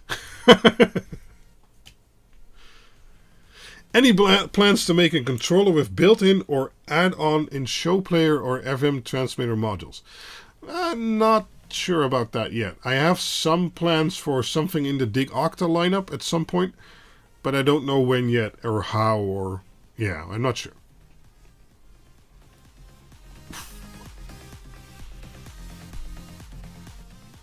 Yeah, but I wanted to give these a test, and they seem to be working pretty well. Let's see if we disconnect the power injection now. That's also a way you could actually test if you need power injection or not. Currently, we're doing the what pattern are we doing? The Paletti effect. Let's do rainbow, rainbow, rainbow. There. Colors default. Yeah. So currently we're doing the rainbow effect over these 100 pixels, and it's drawing 11.7 watts from the wall. Okay. Now let's disconnect the power injection, and now it's drawing 10.7 watts from the wall. So it's only going down 1 single watt. That means for this effect, having no power injection at the end and doing 10 meters of this is fine, because we're only losing a single watt, and the brightness difference between having it connected and not. Let's move adjust the camera again. So this is with the injection and this is without. You can see them getting slightly brighter, especially at this end here, over here.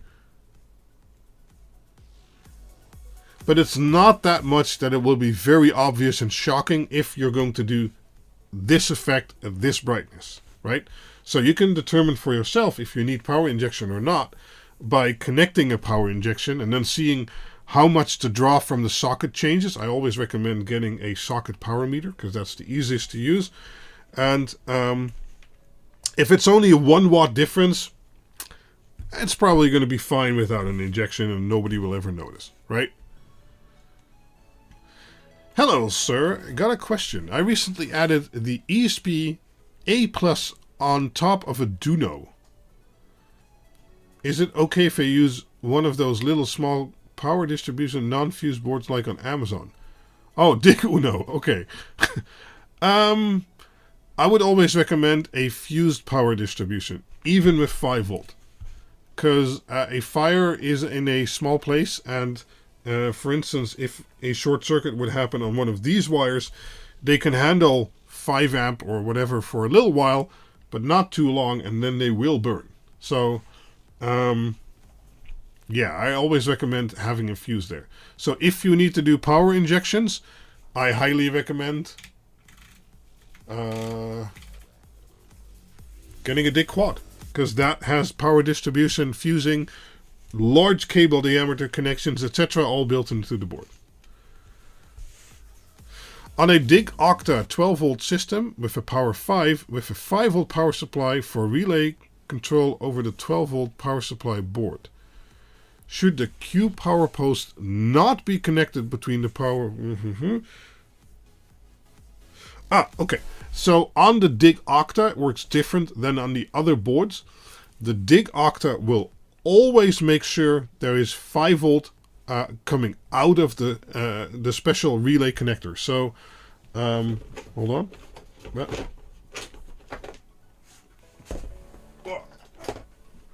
So if you have the Dig Octa, like over here, this connector will always have 5 volt trigger and ground on it. Even if you input 5 volt, 12 volt or 24 volt through the 2-pin connector, through the Q power post, or have 5 volt coming in through the USB, or a mix of voltages with 12 volt here, 24 volt here, and 5 volt here, all at the same time, this will always output 5 volt. Okay? So you have a 5 volt relay with a 5 volt trigger voltage, and you just connect it to here, and you can have multiple power sources connected with multiple voltages. You can even have multiple power boards running different voltages in the same stack, and it'll still work all together automatically.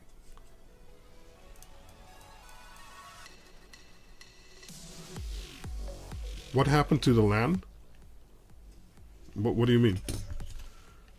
It's blinking away, it's working. What do you mean, Shorty? Why no 75 amp power boards? Well, you kind of have to have a design target there, CJ. So 50 amp lines up pretty well with an LRS 600, and that was kind of my design target.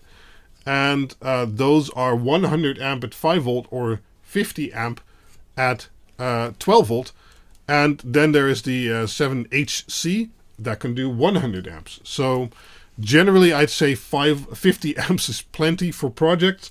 And if I had to make sure they could all handle 75 amps, that would also be reflected in the cost. So there's always a trade-off there, what your design target is versus what the features can be in that sense. Because for 75 amp, I'd need more copper. But then if 80% or 90% of the customers use below 50 amp anyway, it wouldn't make sense to me.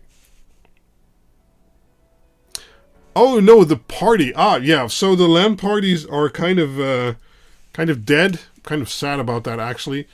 I used to have a company in doing LAN party events, so we did 2 big events a year. Camp Zone, which was an outdoor event you've seen videos about, and The Party, I've also made videos about that in the past. And after Corona, we tried to start those up again, but it seems like the animo, or the amount of guests we would get before just wasn't there, and that kind of made the events unfeasible to do. We did 2 events, like Camp Zone Winter and another event, and we basically lost a lot of money on those because of low attendance. So currently we've decided not to do any LAN party events anymore for the foreseeable future. So yeah, kind of sad about that, because I worked on that for like 20 years of my life. But I had a lot of fun doing that too. So in that regard, it's fine. But yeah, seems that has come to an end. The end of an era.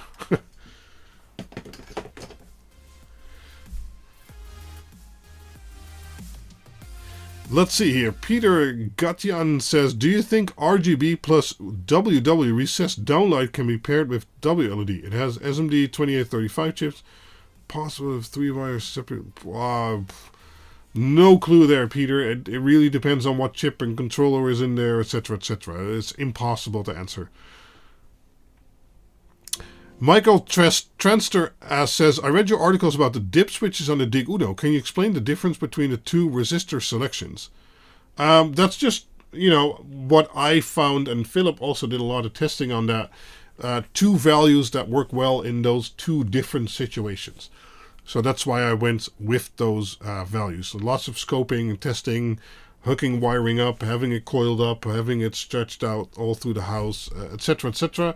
And in the end, we ended up with those 2 resistor values, which would be ideal for situation A or for situation B. And then I implemented the resistor switcher so that, depending on the situation you're building, either one of those should work good for you. Excellent, Gary. Let us know how it goes. Charlie is fully aware. I attended both once. Now I'm starting one, and I missed the videos because they were entertaining and educational. They got me into the entire LAN party thing. Nice! Well, glad you liked the videos. I always love doing the videos and the LAN parties itself.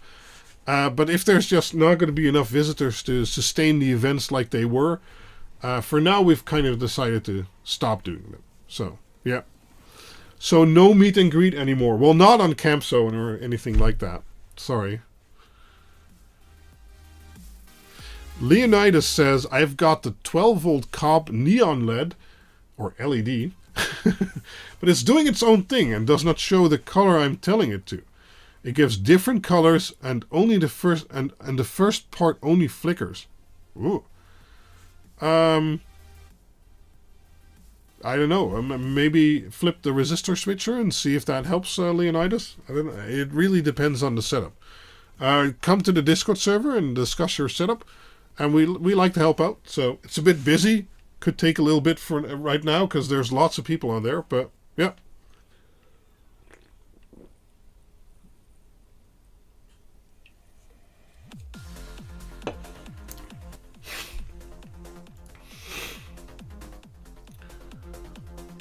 Exactly, Charlie. Yeah, LAN parties are a dying breed, it seems. And even DreamHack isn't what it used to be anymore, in my opinion. I went a few times in Sweden. But yeah, I hope the Whaleland and DreamHack survive and they can, still keep it going. But for us, it seemed impossible. So, yeah. And we'd rather stop with good memories than having it drag on and being mediocre events. So,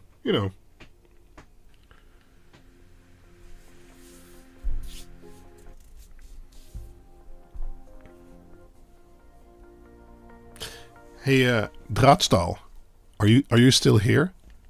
Because I think it's time for the secret. Oh.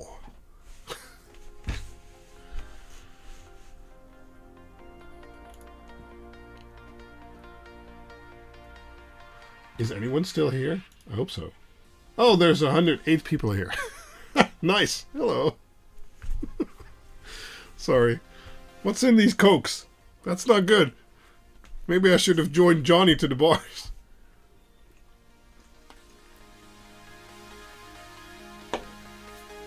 Know Your Joe. By the way, I got my Dig Octa controller and supposed to get some pixels in today. Really looking forward to getting it all going. What player do you recommend using for X-Lights? I like using WLED. Unless you want to use the SD card slot or run a few more pixels, then you could try messing with ESP Pixel Stick. That's pretty good now also. Make sure to get the bleeding edge version, but then it's quite good. Did Draadstaal leave us? Aw, he's gonna miss the secret.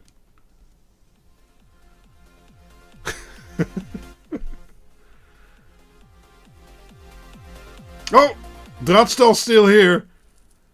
One of you didn't slam the like button. Yeah, exactly. That's it. So, let's turn this off.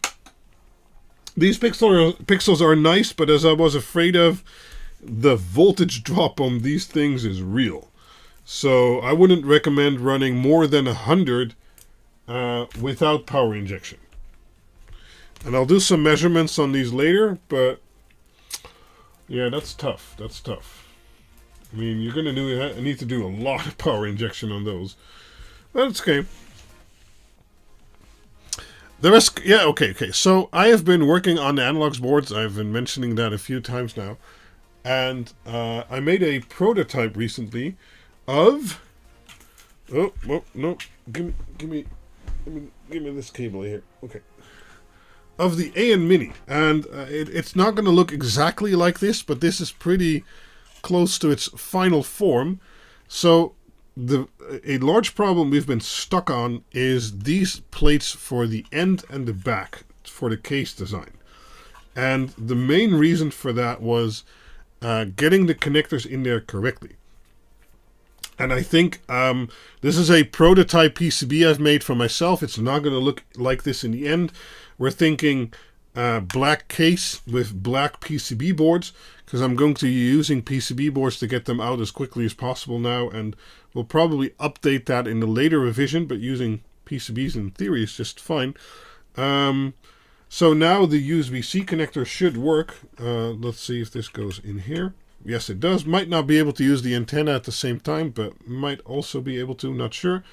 But you can connect the USB-C connector, and these now also have a proper, the labeling. Still need to adjust them a little bit, but it's pretty good.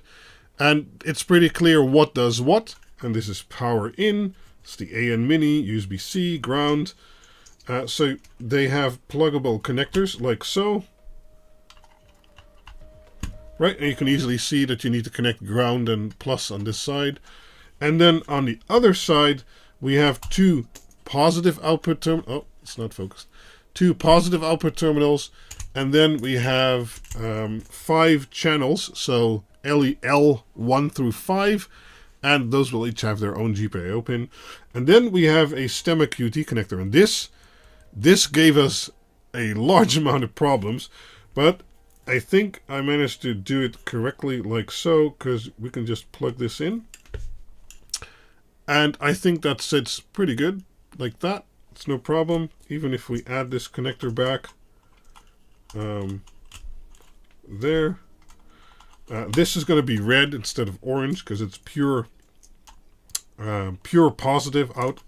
And it has 2 5-amp fused, internally fused channels, because the board is actually in here. And, well, I think this works pretty good, right?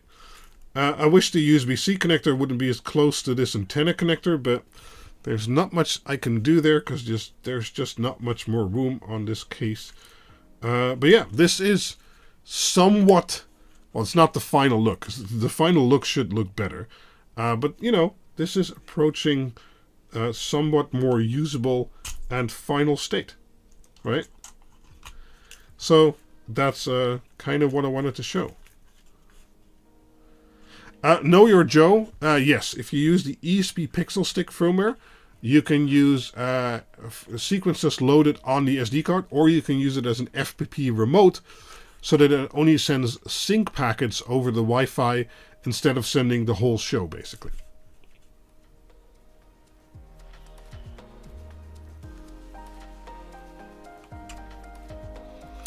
Charlie, yeah, we tried to do also esports stuff, etc. But for some reason, we just couldn't get the amount of attendees in 2023 and even 2022. So, yeah, I have to make choices sometimes. Yeah, I know. The problem is these are 3.81 millimeter connectors, and these are 5.08. And I'm still looking into being able to get the same type of connector, because these go up, and these, I can best show like that, these go down. But for some reason, they don't seem to make the same type in the other version. So also on this side, it kind of looks janky. It doesn't reach the bottom, so it can still sit flush with the surface. So that's not a problem. But yeah, I mean, it's too late in the development stage to change that now. It's only cosmetic functionality-wise. It works fine. We're also going to have all with plus-size screw terminal, or Phillips head screws, like these have, for instance. Oh, there, because I just like those a lot better. But yeah, mixing those wasn't as nice looking as I initially thought, but it'll have to do for now. I can always make a revision later to improve that. But as I mentioned, functionality-wise, it's most important. And functionality-wise, this will work fine. So what does the AN Mini do? It's a ESP32C3-based analog LED controller. So it takes in 10 amps of power maximum here. It has an external antenna, a USB-C, that can also be used for flashing. And then it has two 5-amp fused each power output channels, so 10 amp in total. It can handle 12, 24, 36, and 48 volts for analog LED dimming. And then it has 5 analog LED dimming channels and a Stemma QT connector for I2C.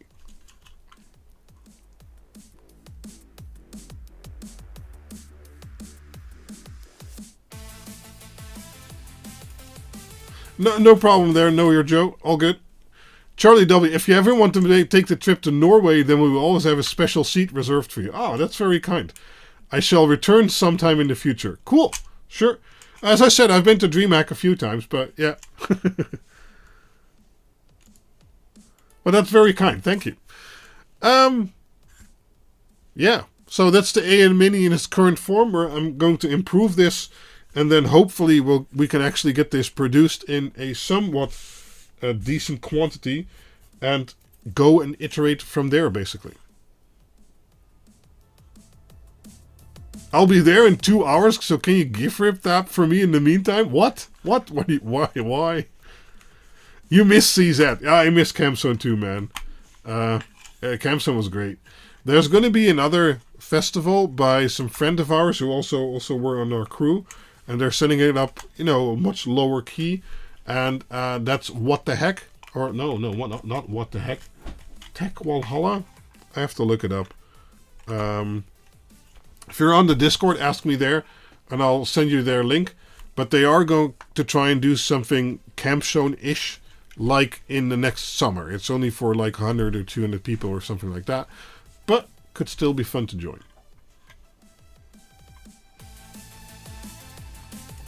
So yeah, that was the secret for today, that the AN Mini and I think the Hybrid Hexa is going to come out with these PCB plates, but they'll be nice and black and a black case and, better looking than this, better screws, etc. But that's how we're going to be moving forward to get these on the market now, because a lot of people have been asking for them. And then maybe we'll improve that later. Maybe it's fine as is. We'll have to evaluate that at some point, but yeah. You went to Camzone for 11 years. Yeah, I probably saw you there a few times. Yeah, I miss Camzone, but, those were good times. And sometimes things can't continue. So,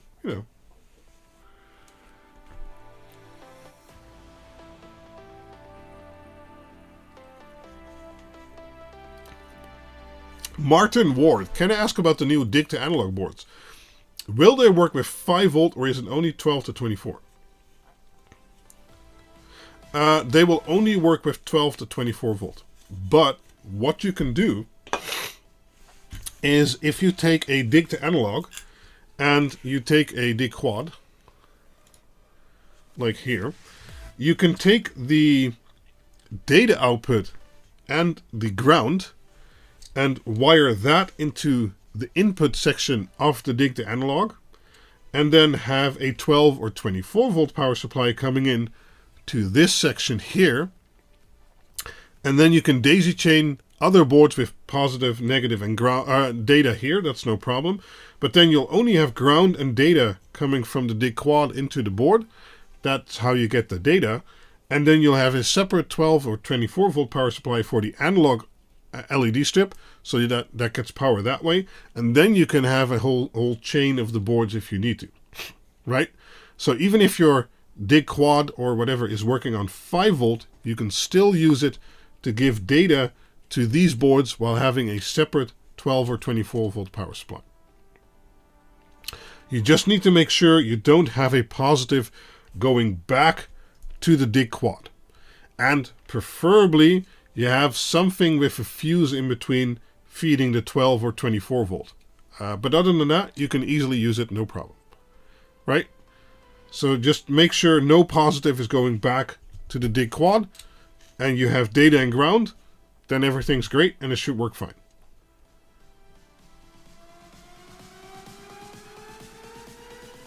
Drastal, we'll talk about that on Discord. I think I'll take you up on that, and then maybe we'll do that at the Christmas. I don't know, sometime around Christmas stream, or something like that. I think that'd be fun streams to do around that time, right?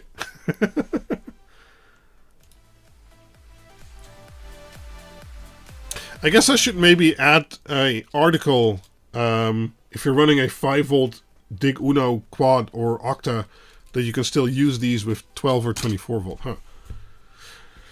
So another secret I'm willing to share is that these guys, so this is the Diff Solo sender and the Diff Solo receiver. When I was in China, we talked a lot about those, and these will be going into production if they aren't already in production. I'm not quite sure about the latest status. But these should be in production and ready soon, and then we'll have our first differential solution, so you can use up to like 500 meters of UTP cable to transport your data really far without a problem. And then here you can have a separate 5, 12 or 24 volt power supply, because this will only support up to 24 volt. Other solutions will support up to 48 volt. Locally, where you still have data from a central dig quad or something like that, right? So this will be coming hopefully this year or very near the beginning of next year. And I'm really excited about that because we've been needing a solution like that for a while. It's a slightly redesigned version of this, but it's basically the same, right? The dig to analog came at the right moment. The Govee Lyra lamp uses 5 volt RGB and 24 volt warm white analog strip in one. Oh, so you can convert it to WLED. Yeah, sure. You'll need 2 power supplies, or a buck converter. You know, you can run a 24 volt power supply and then use a buck converter to 5 volt for the 5 volt part. That's probably fine. Yeah, sure. I will have a hybrid Hexa at some point as an analog controller too in the future, but that's after the AN Mini is released. So that could be a little while, right?